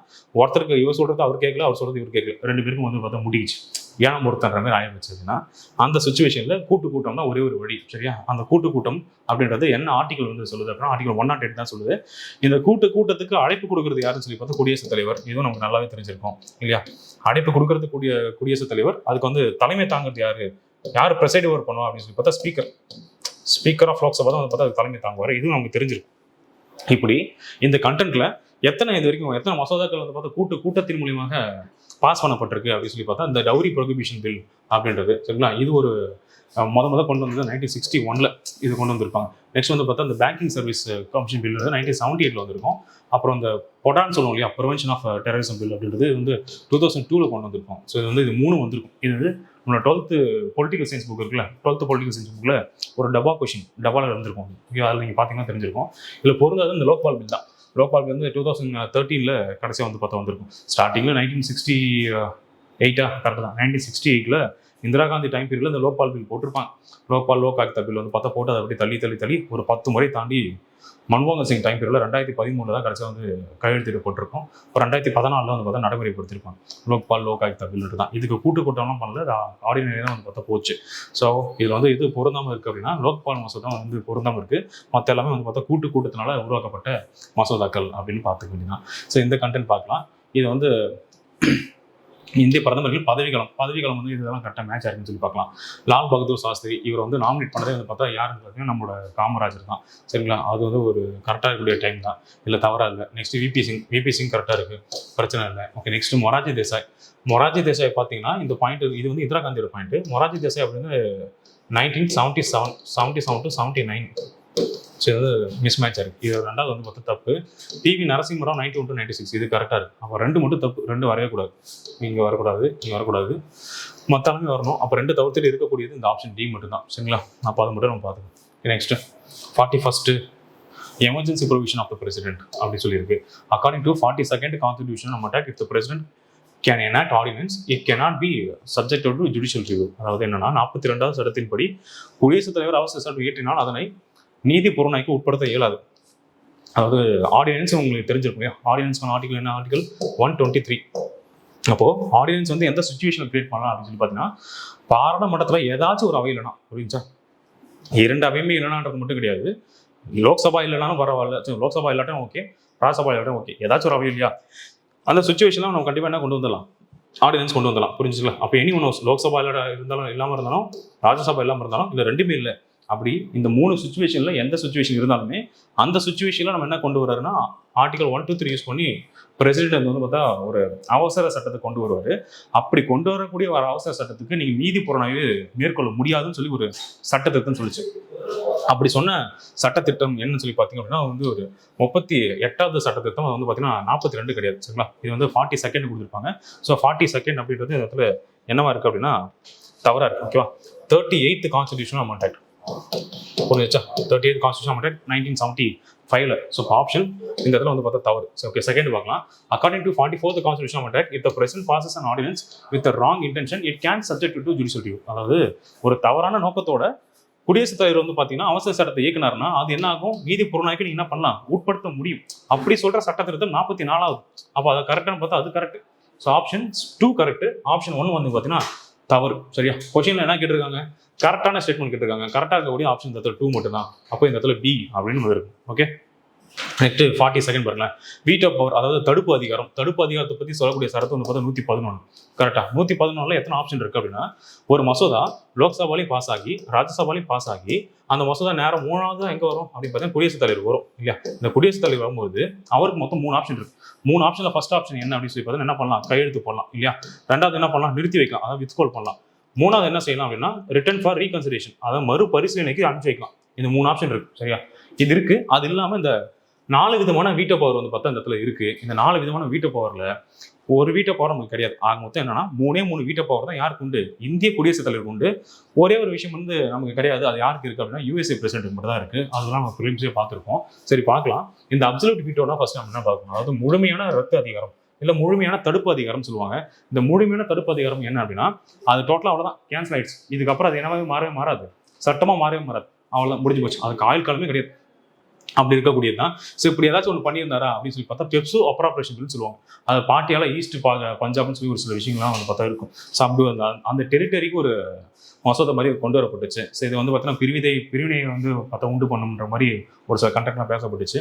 ஸோ அதனால வந்து இந்த பெப்சோ அப்ராப்ரேஷன் பில் அப்படின்னு சொல்லுவாங்க, இல்லை பெப்சோ மசோதான்னு சொல்லுவாங்க. அந்த மசோதா வந்து பார்த்தா முழுமையாக வந்து ரத்து அதிகாரத்தை பயன்படுத்தியிருப்பாங்க. நெக்ஸ்ட் என்ன அப்படின்னா குவாலிஃபைடு வீட்டோ, தகுதி வாய்ந்த ரத்து அதிகாரம். அப்படின்னா குவாலிஃபைடு வீட்டோ அப்படின்றது இப்போ இது வந்து நமக்கு எங்கே இல்லைனாக்கா நமக்கு கிடையாது. அதாவது இந்திய குடியரசுத் தலைவருக்கு இது கிடையாது. யாருக்கு மட்டும் தான் இருக்குன்னா USA குடியரசுத் தலைவர் மட்டும் தான் இருக்கு. இப்போ இந்த ஆப்ஷன் வந்து பார்த்தா 2, இங்கே 3. அதாவது ஆக்சுவலி என்ன அப்படின்னா ஒரு மசோதா தாக்கல் செய்யப்பட்டு மறுபரிசீலனைக்கு அனுப்புறாரு இல்லையா? புரிஞ்சிருக்கேன், நல்லா புரிஞ்சுக்கோங்க. ஒரு மசோதான்றது குடியரசுத் தலைவர் வந்து அவர் மறுபரிசீலனைக்கு மறுபடியும் எங்கே அனுப்பிச்சிடுவார்? பார்லிமெண்ட்டுக்கு அனுப்பிச்சிடுவார். அப்போ இந்த பார்லிமெண்ட் என்ன பெரும்பான்மையில பாஸ் பண்ணிச்சோ அதை விட அதுக்கப்புறம் இருக்கக்கூடிய அதிக பெரும்பான்மையில திருப்பி பாஸ் பண்ணணும். இப்போ எக்ஸாம்பிளுக்கு ஒரு சாதாரண பெரும்பான்மையில ஒரு மசோதா வந்து பாஸ் பண்ணி நீங்க குடியரசுத் தலைவருக்கு வந்துச்சு அப்படின்னா அதை வந்து ஒரு மறுபரிசீலனைக்கு அனுப்பிச்சாரான்னு வச்சுக்கோங்க. அனுப்பிச்சதுக்கப்புறம் அது என்ன பண்ணணும் அப்படின்னா சிறப்பு பெரும்பான்மையில அவங்க பாஸ் பண்ணி அனுப்பும். புரிஞ்சிச்சா? நல்லா புரிஞ்சுக்கோங்க. என்ன பெரும்பான்மையில அந்த மசோதா பாஸ் பண்ணி குடியரசுத் தலைவருக்கு வந்துச்சோ அவர் மறுபரிசீலனைக்கு அனுப்பிச்சாருன்னா அதை விட அதுக்கு அடுத்து இருக்கக்கூடிய பெரும்பான்மை பாஸ் பண்ணி அனுப்பிச்சிங்கன்னா மட்டும்தான் மறுபடியும் கழுத்து போடுவார், இல்லைன்னா கழுத்து போட மாட்டார். இந்த மாதிரி இருக்கக்கூடியது தான் குவாலிஃபைடு வீட்டோ. இது யாருக்கு இல்லை அப்படின்னா நமக்கு இல்லை. சஸ்பென்ஸ் வீட்டோன்றது என்ன அப்படின்னா இங்க பாருங்க, மறுபரிசீலனைக்கு அனுப்புறாரா, அனுப்பிச்சு விட்டு திருப்பி அதே மசோதா அப்படியே அனுப்பிச்சு விடுவாங்க. அப்படியே அனுப்பிச்சா கண்டிப்பா அவர் என்ன பண்ணி தான் ஆகணும்? கழுத்து போட்டு தான் ஆகணும், சரிங்களா? அது மறு கூட வைக்கலாம் கூட பரவாயில்ல, மறு வச்சு அனுப்பிச்சுட்டா கூட பரவாயில்ல. மறு வைக்காம அப்படியே அனுப்பிச்சு விட்டாலும் குடியரசுத் தலைவருக்கு வேற வழியே கிடையாது. ஒரு முறை மட்டும் தான் அவரால் என்ன செய்ய முடியும்னா மறுபரிசீலனைக்கு அனுப்ப முடியும். அதாவது ஒன்லி ஒன் டைம் அவங்களால வந்து பார்த்தா ரீகன்சிடரேஷனுக்கு சென்ட் பண்ண முடியும். அதுக்கப்புறம் அவங்களால சென்ட் பண்ணவே முடியாது. ஸோ அது ஒரு முக்கியமான ஒரு பாயிண்ட். ஸோ வந்து சஸ்பென்ஸ் வீட்டோ அப்படியே இருக்கக்கூடியது. ஸோ இந்த சஸ்பென்ஸ் வீட்டோ பொறுத்த வரைக்கும் என்ன மசோதா வந்து நம்ம பண்ணாங்கன்னா post office office of profit bill இதுதான் வந்து பார்த்தா பண்ணியிருந்தாங்க. ஆப்ஷன் இடத்துல 1 வந்துருக்கும். நெக்ஸ்ட் தாமதப்படுத்தும் மசோதா. தாமதப்படுத்தும் மசோதா அப்படின்னா பாக்கெட் வீடுன்னு சொல்லுவோம். பாக்கெட் வீடுனா ஒன்றுமே இல்லை, நான் கையெழுத்து போட போறேன்னா இல்லை வந்து பார்த்தா நிறுத்தி வைக்க போறேன்னா இல்லை திருப்பி அனுப்ப போறேன்னா இதை பற்றி எதுவுமே சொல்ல மாட்டேன். நான் மட்டும் கம்முன்னு உட்காந்துருப்பேன். இங்கேவா அந்த மாதிரி இருக்கும். சரி, கிளாஸ் நடத்தும்போது பார்த்தீங்கன்னா கம்முன்னு உங்களுக்கு புரிதாப்பான்னு கேட்டால் நம்ம கம்முன்னு உட்காந்துருக்கும். ஸோ அந்த மாதிரி ஒரு வீட்டில் தான் வந்து பார்த்தா அந்த பாக்கெட் வீடும். ஸோ அது மாதிரி எந்த ஒரு ஆக்ஷனும் எடுக்க மாட்டாங்க, எடுக்காமல் கம்பெனி வச்சிருப்பாரு. அப்படி ஒன்று பண்ணதான் வந்து பார்த்தா இந்த இந்தியா அஞ்சல் அலுவலக திருத்த மசோதா அப்படின்றது. இந்த ஆப்ஷன் வந்து 4. ஸோ 2314 ஆப்ஷன் 2314 அப்படின்றது இடத்துல C. Okay, next 43rd question பாருங்க. Which of the following is the special power of Rajya Sabha? ராஜ்யசபாவுக்கு என்னென்ன வந்து ஒரு சிறப்பு அதிகாரங்கள் இருக்கு அப்படின்னு சொல்லி பார்க்கணும். இதை பார்க்கலாமா? இங்க 3/2 பெரும்பான்மையோட ஒரு புதிய அகில இந்திய பணியை உருவாக்கலாம் அப்படின்றது. சரி, ஓகே, இது கரெக்ட் தான். ஸோ இந்த பாயிண்ட் பொறுத்த வரைக்கும் ஆர்டிகல் 312 இருக்கு பாருங்க. 312 தான் ஆல் இண்டியா சர்வீஸ் பத்தி சொல்லுது. அப்போ ஆல் இண்டியா சர்வீஸ் இப்போ எக்ஸாம்பிளுக்கு IAS இருக்கு, IPS இருக்கு, அந்த மாதிரி இருக்குன்னா புதுசா அந்த மாதிரி வேற ஏதாச்சும் கொண்டு வரலாமா? IJS அப்படி கொண்டு வரலாமா? இந்தியன் ஜுடிஷியல் சர்வீஸ் அப்படி கொண்டு வரலாம்னு நினைச்சீங்கன்னா கொண்டு வரலாம். யார் கொண்டு வர முடியும்? ராஜ்யசபா நினைச்சா கொண்டு வர முடியும். ஸோ ராஜ்யசபா 2/3 மெஜாரிட்டியில் இப்படி ஒரு விஷயத்தை பாஸ் பண்ணி அவங்களால கொண்டு வர முடியுமா பார்த்தா கொண்டு வர முடியும். ஸோ ஃபர்ஸ்ட் ஆப்ஷன் கரெக்டாக பார்த்தா இந்த ஆப்ஷன் கரெக்ட். ஸோ நெக்ஸ்ட் அதுக்கப்புறம் என்ன இருக்கு? நிதிநிலை அறிக்கை திட்டத்தின் மீது விவாதம் நடத்தலாம். ஸோ அந்த பட்ஜெட் மீது அவங்களை டிஸ்கஷன் பண்ண முடியுமா பார்த்தா தாராளமாக பண்ணலாம். பட்ஜெட் மீது டிஸ்கஷனும் பண்ணலாம். அப்போ அதுவும் வந்து பார்த்தா கரெக்ட்.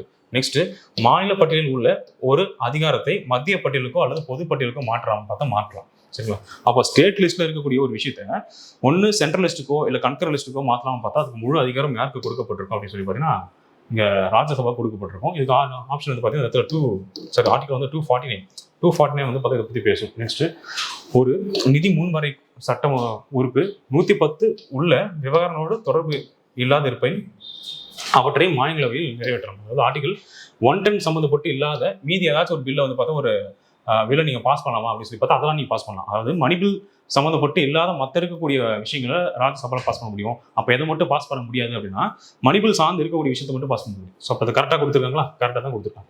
இப்போ ஆப்ஷனை பொறுத்த வரைக்கும் இந்த இடத்துல மேற்கண்ட அனைத்தும் ஸோ எல்லாமே இந்த இடத்துல சரியாக தான் இருக்கும். ஆல் தி அபோவ் அப்படின்றது. நெக்ஸ்ட் 44th கொஸ்டின் பாருங்க. According to article 88, he or she given the right to speak or participate in the proceedings in the house of any parliament அப்படின்றது. சரி, ஓகே. ஆர்டிகல் 88 என்ன சொல்லுது ஃபர்ஸ்ட் நம்ம தெளிவாக பார்த்துருமே.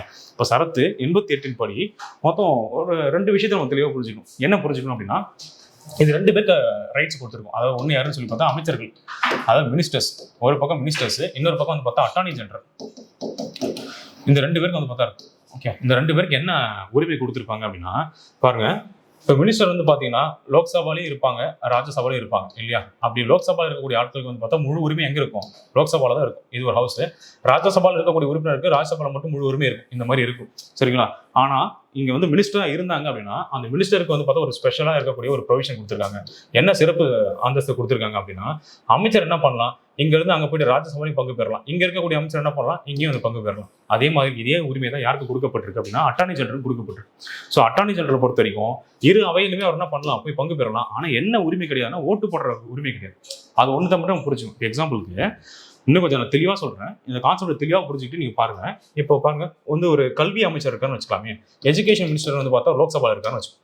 இப்போ education சார்ந்து ஏதாச்சும் ஒரு மசோதா வந்து தாக்கல் செய்யப்படுது. தாக்கல் செஞ்சு லோக்சபாவில் டிஸ்கஸ் பண்ணி முடிச்சிட்டாங்க. சரிங்களா? அதுக்கப்புறம் அது எங்கே போய் டிஸ்கஸ் பண்ணுவாங்க, ராஜ்யசபாவில் டிஸ்கஸ் பண்ணுறாங்க. அப்போ அந்த மசோதா பற்றி டிஸ்கஸ் பண்ணும்போது அதை சார்ந்து ஒரு சில கேள்விகள் வரும் இல்லையா?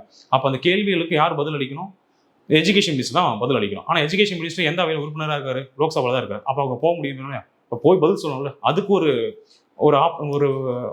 ஒரு அதிகாரத்தை வச்சு ஆகணுமா? ஸோ அப்படி வைக்கக்கூடிய ஒரு பாயிண்ட் தான் அந்த பாயிண்ட். அப்போ ஆர்டிகல் 88 நம்ம இதான் சொல்லிருக்கோம்.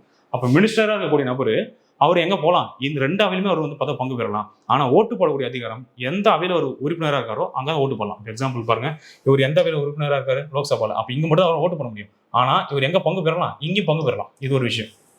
இது இல்லாமல் அட்டார்னி ஜெனரல் தான் பார்த்தா இந்தியாவில் இருக்கக்கூடிய ஒரு தலைமை வழக்கறிஞர்.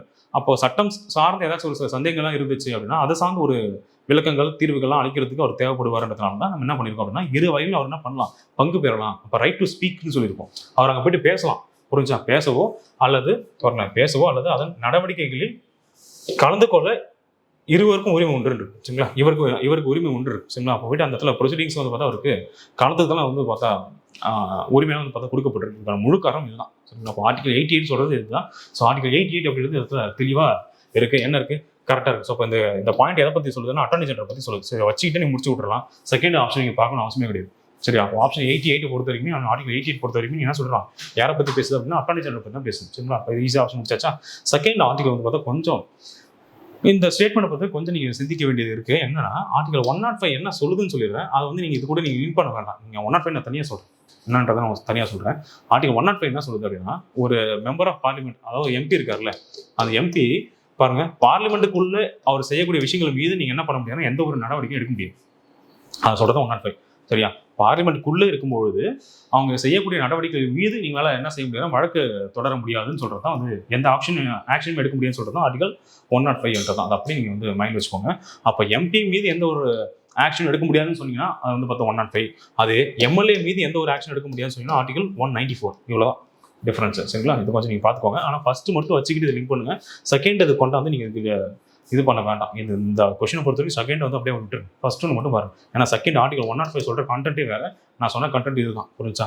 என்ன சொல்லுது அப்படின்னா, ஒரு எம்பி ஏதாச்சும் ஒரு சில நிகழ்வில் செய்கிறாருன்னா அந்த எம்பியின் மீது நீங்கள் வந்து எந்த ஒரு ஒழுங்கு நடவடிக்கையும் எடுக்க முடியாது. அதை காப்பாற்றக்கூடிய விஷயம் தான் அந்த ஆர்டிகல். சரிங்களா? ஓகே, நெக்ஸ்ட் இதில் வந்து எது கரெக்ட் பேராக இருக்குன்னு சொல்லி பார்க்கலாமா? எது வந்து சரியான ஒரு இணையாக வந்து இருக்க மேட்ச் பண்ண வேண்டியதாக. அதாவது சட்ட திருத்தம் அப்படின்றது பகுதி 20 நம்ம பார்ப்போம். என்ன சரத்துன்னா சரத்து 368. இதில் 3 விதமாக இருக்கு இல்லையா? ஒன்று சிம்பிள் மெஜாரிட்டி, நெக்ஸ்ட் வந்து பார்த்தா ஸ்பெஷல் மெஜாரிட்டி, அதாவது 2/3 மெஜாரிட்டி, அதுக்கப்புறம் 3வது option 2/3 majority with ratification of state, அதாவது ஸ்டேட்டோட பாதிக்கு மேற்பட்ட ஸ்டேட் வந்து பார்த்தா ஒப்புதல் தெரிவிக்கணும். இந்த மாதிரி 3 விதமாக இருக்குது. அதில் எது எப்படிலாம் பண்ண போகிறோம் அப்படின்னு சொல்லி பார்க்கணும். இதில் வந்து எது சரியாக மேட்ச் இருக்குது? சிம்பிள் மெஜாரிட்டி, உச்சநீதிமன்றத்துக்கு மேலும் அதிக அதிகாரம் வழங்குது. இது சிம்பிள் மெஜாரிட்டி கரெக்டாக இருக்கும் பார்த்து இது கரெக்ட் தான். நெக்ஸ்ட் சிறப்பு பெரும்பான்மை, அரசு கொள்கைகள் வழிநடத்தும் நெறிமுறைகள், அதாவது டிபிஎஸ்பி பொறுத்த வரைக்கும் நீங்கள் என்னன்னா ஸ்பெஷல் மெஜாரிட்டி மூலமாக தான் பண்ண முடியும். இது கரெக்டாக பார்த்தா இது கரெக்டாக தான். Special majority with consent of state, அது குடியுரிமை அழுத்தல் மட்டும் ரத்து செய்தல். இது வந்து பார்த்தீங்கன்னா ஆக்சுவலாக ஸ்பெஷல் மெஜாரிட்டி வராது. இது வந்து பார்த்தா சிம்பிளில் தான் வந்துடும். ஸோ இது வந்து தேர்ட் ஸ்டேட்மெண்ட் தவறாக இருக்கக்கூடியது. நெக்ஸ்ட் மறுபடியும் அதை தனி பெரும்பான்மை அப்படின்னா நாடாளுமன்றம் மற்றும் சட்டமன்ற தேர்தல், இது வந்து பார்த்தா சிம்பிள் மெஜாரிட்டி, இது கரெக்டாக தான். அப்போ ஆப்ஷனை பொறுத்த வரைக்கும் 1, 2 and 4 கரெக்டாக இருக்கும். 1, 2 and 4 ஆப்ஷன் சி. சரி, இது ரொம்ப சிம்பிளஸ்ட் கொஸ்டின் தான். பெருசாக உங்களுக்கு கஷ்டமாக இருக்குன்னு நினைக்கிறேன். ஸோ நெக்ஸ்ட் இங்கே பார்க்கலாம் பாருங்க. இது வந்து ஒரு க்ரானாலஜிக்கல் ஆர்டரில் நம்ம வந்து பார்த்தா அரேஞ்ச் பண்ணி இருக்குது. ஸோ இந்த க்ரானாலஜிக்கல் ஆர்டரில் அரேஞ்ச் பண்ணி பார்க்கலாம் பாருங்கள். ஸோ இங்கே பொறுத்த வரைக்கும் என்னென்னா வெஸ்ட் பெங்கால் அது என்ன பேஸ் பண்ணி அரேஞ்ச் பண்ணணும் அப்படின்னா மெம்பர் ஆஃப் லோக்சபா சீட், அதாவது என்னென்ன ஸ்டேட்டில் எவ்வளோ லோக்சபா சீட் இருக்கோ அந்த ஆர்டரில் நம்ம வந்து இதை அரேஞ்ச் பண்ணோம். ஸோ வெஸ்ட் பெங்காலில் எவ்வளோ சீட் அப்படின்னு சொல்லி பார்த்தீங்கன்னா 42, தமிழ்நாட்டுக்கு நமக்கு தெரியும் 39 சீட்டு, உத்தரப்பிரதேஷ்க்கு பார்த்தீங்கன்னா 80 சீட் இருக்குது, இங்கே கர்நாடகாவுக்கு 27 சீட் இருக்குது. சரிங்களா, இதுதான் வந்து பார்த்தா லோக்சபாவில் இருக்கக்கூடிய சீட்டு. இதை அப்படியே அரேஞ்ச் பண்ணி பார்க்கலாம். எது வந்து பார்த்தா கம்மியாக இருக்கக்கூடியது கரெக்டாக பார்த்தா இந்த இடத்துல கர்நாடகா இல்லையா. ஸோ அதிகமாக இருக்கிறது நம்ம கம்மி ஆகணுமா, ஓகே அதிகமாக தான் நம்ம கம்மி பண்ணுவோம். ஸோ இந்த பாயிண்ட் பார்க்கலாம். உத்தரப்பிரதேஷ் வந்து பார்த்தா 3, நெக்ஸ்ட்டு வந்து பார்த்தீங்கன்னா 1, அப்புறம் வந்து இந்த இடத்துல 2, நெக்ஸ்ட்டு தான் வந்து 4, 3, 1, 2, 4 ஆப்ஷன் பாருங்கள் 3, 1, 2, 4 அப்படின்றது தான். ஸோ இந்த மாதிரி கொஸ்டின்ஸ்லாம் கூட நம்ம கேட்கலாம். ஸோ டிஃபிகல்ட்டாக இருக்கணும் அப்படின்னா கூட இந்த மாதிரிலாம் கேட்டு வைக்கலாம். சரி okay, whose duty is to propose a motion of thanks to the president, அதாவது குடியரசுத் தலைவர் உரைக்கு நன்றி தெரிவிக்கும் தீர்மானத்தை முன்மொழிவது யாருடைய கடமை அப்படின்றது தான். ஸோ குடியரசுத் தலைவர் வந்து பார்த்தா நன்றி தெரிவிக்கக்கூடிய இது வந்து பார்த்தீங்கன்னா யாரோட கட்டுப்பாட்டில் இருக்கும் அப்படின்னு சொல்லி பார்த்தீங்கன்னா மக்களவைத் தலைவர், அதாவது ஸ்பீக்கர் ஆஃப் லோக்சபா. அப்போ எப்பயுமே இவர் வருவார் இல்லையா, பிரசிடென்ட் வருவார் இல்லையா, பிரசிடென்ட் வந்து பார்த்தா அது வந்து ஆர்டிகல் ஒன்று சொல்லுவோம் இல்லையா, ஆர்டிகல் 87 என்ன சொல்லுது அப்படின்னா, ஒரு பொது தேர்தல் நடந்து முடிஞ்சதுக்கப்புறம் முதல் வந்து பார்த்தா உரை வந்து யார் வந்து பேசுவா அப்படின்னு சொல்லி பார்த்தீங்கன்னா குடியரசுத் தலைவர் பேசுவார். அப்போ ஃபர்ஸ்ட் பாயிண்ட். அது இல்லாமல் ஒரு வருடம் அது எவ்ரி இயர் வந்து பார்த்தா குடியரசுத் தலைவர் பேசுவார். அவர் பேசி முடிச்சுட்டு போனதுக்கப்புறம் அவர் ஓட் ஆஃப் தேங்க்ஸ் வந்து யார் கொடுத்து அனுப்புவா அப்படின்னு சொல்லி பார்த்தீங்கன்னா ஸ்பீக்கர் ஆஃப் லோக்சபா தான் வந்து பார்த்தா கொடுத்து அனுப்புவார். ஸோ ஆப்ஷன் பின்றது அந்த இடத்துல சரியானது. ஓகேவா. ஸோ நெக்ஸ்ட் பார்க்கலாமா. 48 பாருங்க, இந்த match of name of the பார்லிமெண்ட்டோட பேர் வச்சுட்டு இந்த இடத்துல இதெல்லாம் சரியாக இருக்குது அப்படின்னு சொல்லி பார்க்கலாம். இது வந்து நம்ம ப்ரிலிம்ஸில் பார்த்துருக்க கொஷின் தான். போன டைம் வந்து பார்த்தா ப்ரிலிம்ஸில் பார்த்து முடிச்சிருப்போம். ஸோ ஸ்டார்டிங் அப்படின்னு பார்த்தா ஸ்டார் நார் அப்படி தான் நான் வச்சிருந்தேன். ஸோ இந்த இடத்துல ஆப்ஷன் வந்து இந்த இடத்துல 2. நெக்ஸ்ட் வந்து பார்த்தா ஃபோகட்டிங் அப்படின்னு வந்து Denmark. So FD fixed deposit போடுவோம் இல்லையா, அதை வந்து நான் ஞாபகம் வச்சுருந்தேன். உங்களுக்கு வந்து அதெல்லாம் உங்களுக்கு ஓகேனா நீங்கள் வந்து ஞாபகம் வச்சுக்கோங்க. நெக்ஸ்ட் வந்து பார்த்தா டயட். ஸோ டயட் வந்து ஜப்பான் போகிறோம்னா டைட்டில் இருப்போம். இதெல்லாம் வந்து ஒரு லாஜிக்கல்னு பார்த்தா லாஜிக்லாம் கிடையாது. நான் இஷ்டத்துக்கு நம்ம வச்சுக்க வேண்டியது தான். நெக்ஸ்ட் நீசெட் அப்படின்றது இஸ்ரேல். ஸோ இந்த இடத்துல ஆப்ஷன் 3, 2, 1, 4, 3 இது பெருசாக எக்ஸ்ப்ளனேஷன் இருக்குது அதில். ஏன்னா வாட் இஸ் வாட் கொஷின் அந்த மாதிரி இது. Next 49th question. ஸோ இது கொஞ்சம் நம்ம தெளிவாக பார்க்கலாம். The chairman of Rajya Sabha appoint maximum 10 members of Rajya Sabha chairman committee அப்படின்றது தான். இப்போ என்ன பண்ணுவார் அப்படின்னா, ராஜ்யசபா சேர்மன் இருக்கார்ல, அதாவது வைஸ் பிரசிடென்ட் இருக்கார்ல, வைஸ் பிரசிடென்ட் என்ன செய்வார் அப்படின்னா, ராஜ்யசபாவில் ஒரு 10 members வந்து பார்த்தா அவரோட கவுன்சிலில் அடுத்த கட்டத்தில் வந்து பார்த்தா ஒரு அப்பாயின்ட் பண்ணி வச்சிருப்பார். சேர்மன்ஸ் கமிட்டி இல்லை சேர்மன் கவுன்சில் சொல்லி போட்டு வச்சிருப்பாங்க. இதில் வந்து ஒரு 10 member இருப்பாங்க. இந்த 10 member ஒரு வேலை என்னன்னு சொல்லி பார்க்கலாம். ஃபர்ஸ்ட் சேர்மன் வந்து பாருங்க, வைஸ் பிரசிடென்ட் தான் என்னன்னு சொல்லுவோம், சேர்மன் ஆஃப் ராஜ்யசபான்னு சொல்லுவோம். சப்போஸ் இவர் இல்லைன்னா இவர் இடத்துக்கு யார் வருவா, டெபுட்டி சேர்மன் வருவார் இல்லையா. டெபுட்டி சேர்மன் வரல அப்படின்னா பாருங்க, சப்போஸ் இவருக்கு பதவி இல்லை அப்படின்னா அந்த பதவிக்கு யார் போவா, டெபுட்டி சேர்மன் போவார். இவரும் பதவியில் இல்லை அப்படின்னா இந்த 10 பேர்லேருந்து யாராச்சும் ஒருத்தர் போய்ட்டு அந்த பதவியில் உட்காருவாங்க. அவ்வளோதான் கான்செப்ட். அதுக்காக உருவாக்கப்பட்டது தான். இது அப்படியே படித்து பார்த்தீங்கன்னா இருக்கும் பாருங்க. இப்போ ஃபர்ஸ்ட் பாயிண்ட் கரெக்டாக பார்த்தா கரெக்ட். இந்த options of chairman and deputy chairman பாருங்க, இந்த options of chairman and deputy chairman. சரிங்களா, உங்களோட பாயிண்ட் தப்பாக கூட இருக்கலாம், மேபி ஸ்பீக்கர் கூட எடுத்துருக்குன்னு நினைக்கிறேன். அப்படி ஸ்பீக்கர் தான் அந்த கொஷினே ஆக்சுவலி தப்பு தான். சரிங்களா, ஆனால் இந்த மாதிரி இருந்தால் தான் சரியாக இருக்கும். இந்த options of chairman and deputy chairman of Rajya Sabha a member of this committee shawl act as a chairman of Rajya Sabha. பாருங்க, அந்த கான்செப்ட் இதுதான். அதாவது இப்போ சேர்மன் பதவியிலே இல்லை, சேர்மனும் பதவியில் இல்லை, அதாவது டெபுட்டி சேர்மன் யாராச்சும் ஒரு ஆள் இல்லை, 2 இடமும் காலியாக இருக்குது அப்படின்னா இந்த 10 பேர்லேருந்து யாராவது ஒருத்தர் போய் என்ன பண்ணுவா, சேர்மன் பொசிஷனில் உட்காந்துருப்பார். அவ்வளோ கான்செப்ட். சரிங்களா, சிம்பிள் தான். ஆனால் அந்த இடத்துல ஸ்பீக்கர்னு கொடுத்தாங்கன்னா அது கண்டிப்பாக கொஷினே தவறு. சரிங்களா, அது கொஷினே தவறு. இதுதான் அந்த இடத்துல சரியாக இருக்கக்கூடியது. ஆப்ஷன் இந்த இடத்துல பி தான் வரணும். அது ரெண்டுமே சரியான வந்து ஒரு விளக்கமாகவும் இருக்குது. புரியுதா, பாருங்க, கூற்று காரணம் ரெண்டுமே சரியான வந்து விளக்கமாகவும் இருக்குது அப்படின்னு சொல்லி பார்த்துக்கோங்க. புரிஞ்சிருக்கா. நெக்ஸ்ட் 50 பாருங்க, choose the correct one about the parliamentary system of the government அப்படின்ட்டு இருக்கு. பாராளுமன்ற முறையில் வந்து பார்த்தா இது சரியாக இருக்கக்கூடியது அப்படின்னு சொல்லி பார்க்கலாம். டீசென்ட்ரலைசேஷன் ஆஃப் பவர் அப்படின்றது தான். அதிகார பிரிவினை மையப்படுத்தப்படாமல் இருப்பது, அதாவது இந்த கூட்டாட்சி தத்துவம் சொல்லும் இல்லையா, அதுமாதிரி இருக்கக்கூடிய ஒரு கண்டென்ட் தான். இப்போ அதிகாரத்தை வந்து பார்த்தீங்கன்னா முடிஞ்ச அளவுக்கு பிரித்து தரணும், அந்த மாதிரி தான் கொடுத்துருக்கணும். அதோட பேர் தான் வந்து பார்த்தா டீசென்ட்ரலைசேஷன். அதை மையப்படுத்தி இல்லாமல் மத்திய அரசு மாநில அரசுன்னு சொல்லி கொஞ்சம் பிரித்து கொடுத்துருக்கோம்ல, அவங்களுக்கு அதே தான் சொல்லி வைங்க அப்படின்ற மாதிரி இருக்குல்ல, அந்த மாதிரி வந்து பிரித்து கொடுத்துருக்கோம்ல. அப்படி வந்து பார்த்து கரெக்டாக பார்த்து இது கரெக்ட். சரி, இது கரெக்டாக வரக்கூடியது. Next having independent functional units, அது தனித்தனியாக நம்ம கொடுத்து வச்சிருக்கோமா பாருங்களேன். சுதந்திரமாக செயல்படும் பிரிவுகளை கொண்டது. அப்புறம் அப்படி வந்து பார்த்தீங்கன்னா சுதந்திரமாக செயல்படுற மாதிரி கொடுக்கல, ஒன்றோட ஒன்று நம்ம இணைஞ்சு செயல்படுற மாதிரி தான் இருக்குது. இப்போ எக்ஸாம்பிளுக்கு மத்திய அரசும் சரி, மாநில அரசும் சரி, உள்ளாட்சி அமைப்பும் சரி, ஒன்றோட ஒன்று நம்ம இணைஞ்சு தான் செயல்படுற தான், தனித்தனி நீ வேறு நான் வேறு அந்த மாதிரி இல்லை. சரிங்களா, இப்போ எக்ஸாம்பிளுக்கு ஒரு சில நாடுகள்லாம் வந்து பார்த்தா நீ தனியாக சட்டம் போட்டுக்கோ, நான் தனியாக சட்டம் போட்டுக்கிறேன், உன்னோட கான்ஸ்டியூஷன் வேறு, என்னோட கான்ஸ்டியூஷன் வேறு, அந்த மாதிரி நிறைய ஒரு குளறுபடிகளாக இருக்கும். அது இல்லாமல் நிர்வாகம் தனியாக இருக்கும், இது அட்மினிஸ்ட்ரேஷன் தனியாக இருக்கும், எக்ஸிக்யூட்டிவ் தனியாக இருக்கும், ஜுடிஷியரி தனியாக இருக்கும், நீதித்துறை தனியாக இருக்கும். அந்த மாதிரி நம்மளாம் இல்லை, நம்ம ஒருங்கிணைஞ்சு ஒன்றோட தான் இருக்குமே தவிர்த்து தனித்தனியாலாம் நம்ம வச்சிடல. ஸோ கண்டிப்பாக இந்த பாயிண்ட் வந்து பார்த்தா வராது. Next provision for joint and individual liability, அதாவது கூட்டு மற்றும் தனித்தனியான பொறுப்புகளை வழங்குவது அப்படிதான் பாருங்க. இதான் நம்ம எக்ஸாம்பிள் நம்ம லிஸ்ட் இருக்கு, டிவிஷன் ஆஃப் பவர் அட்டவணை 7, அதை கூட ஒரு உதாரணமாக சொல்லலாம். தனித்தனியாக நம்ம எடுத்துக்கலாம். பாருங்க, ஒரு மத்திய பட்டியல் உனக்கு மத்திய அரசு மட்டும் எடுத்துக்கிச்சு, மாநில பட்டியல் மாநில அரசு மட்டும் எடுத்துச்சு. நம்ம 2 பேர் சேர்ந்து என்ன பண்ணலாம், ஒரு சில விஷயங்களை நம்ம சட்டம் பண்ணலாம், அது பொது பட்டியல் கொண்டு வந்துட்டோம். ஸோ அந்த மாதிரி ஒரு கான்செப்ட் தான் அந்த கான்செப்ட். ஸோ அப்படியே வந்து மற்ற ஒரு பாயிண்ட் இருக்கான்னு பார்த்து இருக்குது. அப்படி இது வந்து சரியாக இருக்கக்கூடியது. நெக்ஸ்ட் இண்டிவிஜுவல் லீடர்ஷிப், அதாவது ஒரு தனிநபர் தலைமை வழங்கியிருக்குது. தனிநபர் தலைமை வாங்கியிருக்கு அப்படிலாம் கிடையாது. மக்களால் தேர்ந்தெடுக்கப்படக்கூடிய பிரதிநிதிகள் வச்சுக்கிட்டு அவங்க யாரை சூஸ் பண்ணுறாங்களோ அவங்கள வச்சு நம்ம வந்து ஒரு ஆட்சி வந்து பார்த்தாங்க அமைக்கிறோம். தவிர்த்துட்டு ஒரு அந்த டிக்டேட்டர்ஷிப் சொல்லுவாங்க இல்லையா, அந்த வந்து டிக்டேட்டர்ஷிப்னு உங்களுக்கு புரிஞ்சுக்கணும்னு நினைக்கிறேன்ல, சர்வாதிகாரி வார்த்தை சொல்லுவாங்க இல்லையா, அந்த மாதிரி கேட்ச் பண்ணுற மாதிரி பார்த்தா இல்லை. அப்போ கண்டிப்பாக இது வர போகிறதே கிடையாது. ஆப்ஷன் 4 வச்சு நீங்கள் கண்டுபிடிச்சலாம், எல்லாம் கண்டிப்பாக அந்த இடத்துல வரவே வராதுன்றது. ஸோ அப்போ ஆப்ஷனில் பொறுத்த வரைக்கும் எந்த இடத்துல ஏன்றது தான் அந்த பாயிண்ட் இருக்கும். ஓகே, நெக்ஸ்ட்டு 51 பாருங்க, இது ரொம்ப easy. Comptroller and auditor general of India, CAG சொல்லுமா. சிஏஜி பற்றி சொல்கிற ஆர்டிகல் என்ன பார்த்தீங்கன்னா 148. இவர் அப்பாயின் பண்ணுறது குடியரசுத் தலைவர் தான் இல்லையா, பிரசிடென்ட் தான் அப்பாயின் பண்ணுவார். ஸோ இதெல்லாம் உங்களுக்கு தெரிஞ்சிருக்கும்னு நினைக்கிறேன். ஸோ இவரோட டென்யூர் என்ன பார்த்தீங்கன்னா, பதவி காலம்ன்றது 6 ஆண்டுகள் அல்லது 65 வயது. 6 ஆண்டுகள் அல்லது 65 வயது அப்படின்றது அதில் வரணும். 60 கிடையாது, தவறாக இருக்கக்கூடியது 65. ஸோ ஆப்ஷன் எடுத்த சி அப்படின்னு சொல்லி நம்ம புரிஞ்சுக்க முடியும். சரி, நெக்ஸ்ட் பாருங்கள், 52வது கேள்வி பாருங்கள். Consider the following statement. The post of prime minister of India has adopted Westminster model of constitutional democracy. அதாவது பிரதமர் அப்படின்ற ஒரு பதவி அது இங்கிலாந்தில் இருக்கக்கூடிய அந்த வெஸ்ட்மினிஸ்டர் மாடல். அதாவது இந்த வெஸ்ட்மினிஸ்டர்னா என்ன அர்த்தம் அப்படின்னா, அங்கே ஒரு பாராளுமன்றம் இருக்கு இல்லையா, அது இருக்கக்கூடிய இடத்தோட பேர் தான் வெஸ்ட்மினிஸ்டர். சரிங்களா, இப்போ நம்மளோட பாராளுமன்றம் எங்கன்னா டெல்லியில் இருக்குல்ல, அந்த மாதிரி இங்கிலாந்தில் இருக்கக்கூடிய பாராளுமன்றம் வெஸ்ட்மினிஸ்டர் சொல்லி ஒரு பகுதியில் இருக்குது. அதனால தான் அது என்னன்னு சொல்கிறோம், வெஸ்ட்மினிஸ்டர் மாடல்னு சொல்கிறாங்க. அதான் சிம்பிள் லாஜிக். ஸோ அப்படி அங்கே என்ன நம்ம ஃபாலோ பண்ணுறோமோ அதே தான் இங்கே இருக்குது அப்படின்னு ஒரு ஆப்ஷன். கரெக்டான பார்த்தா கரெக்டு தான். நெக்ஸ்ட்டு த பைகாமலிசம் அந்த post of speaker can be borrowed from the Britain constitution.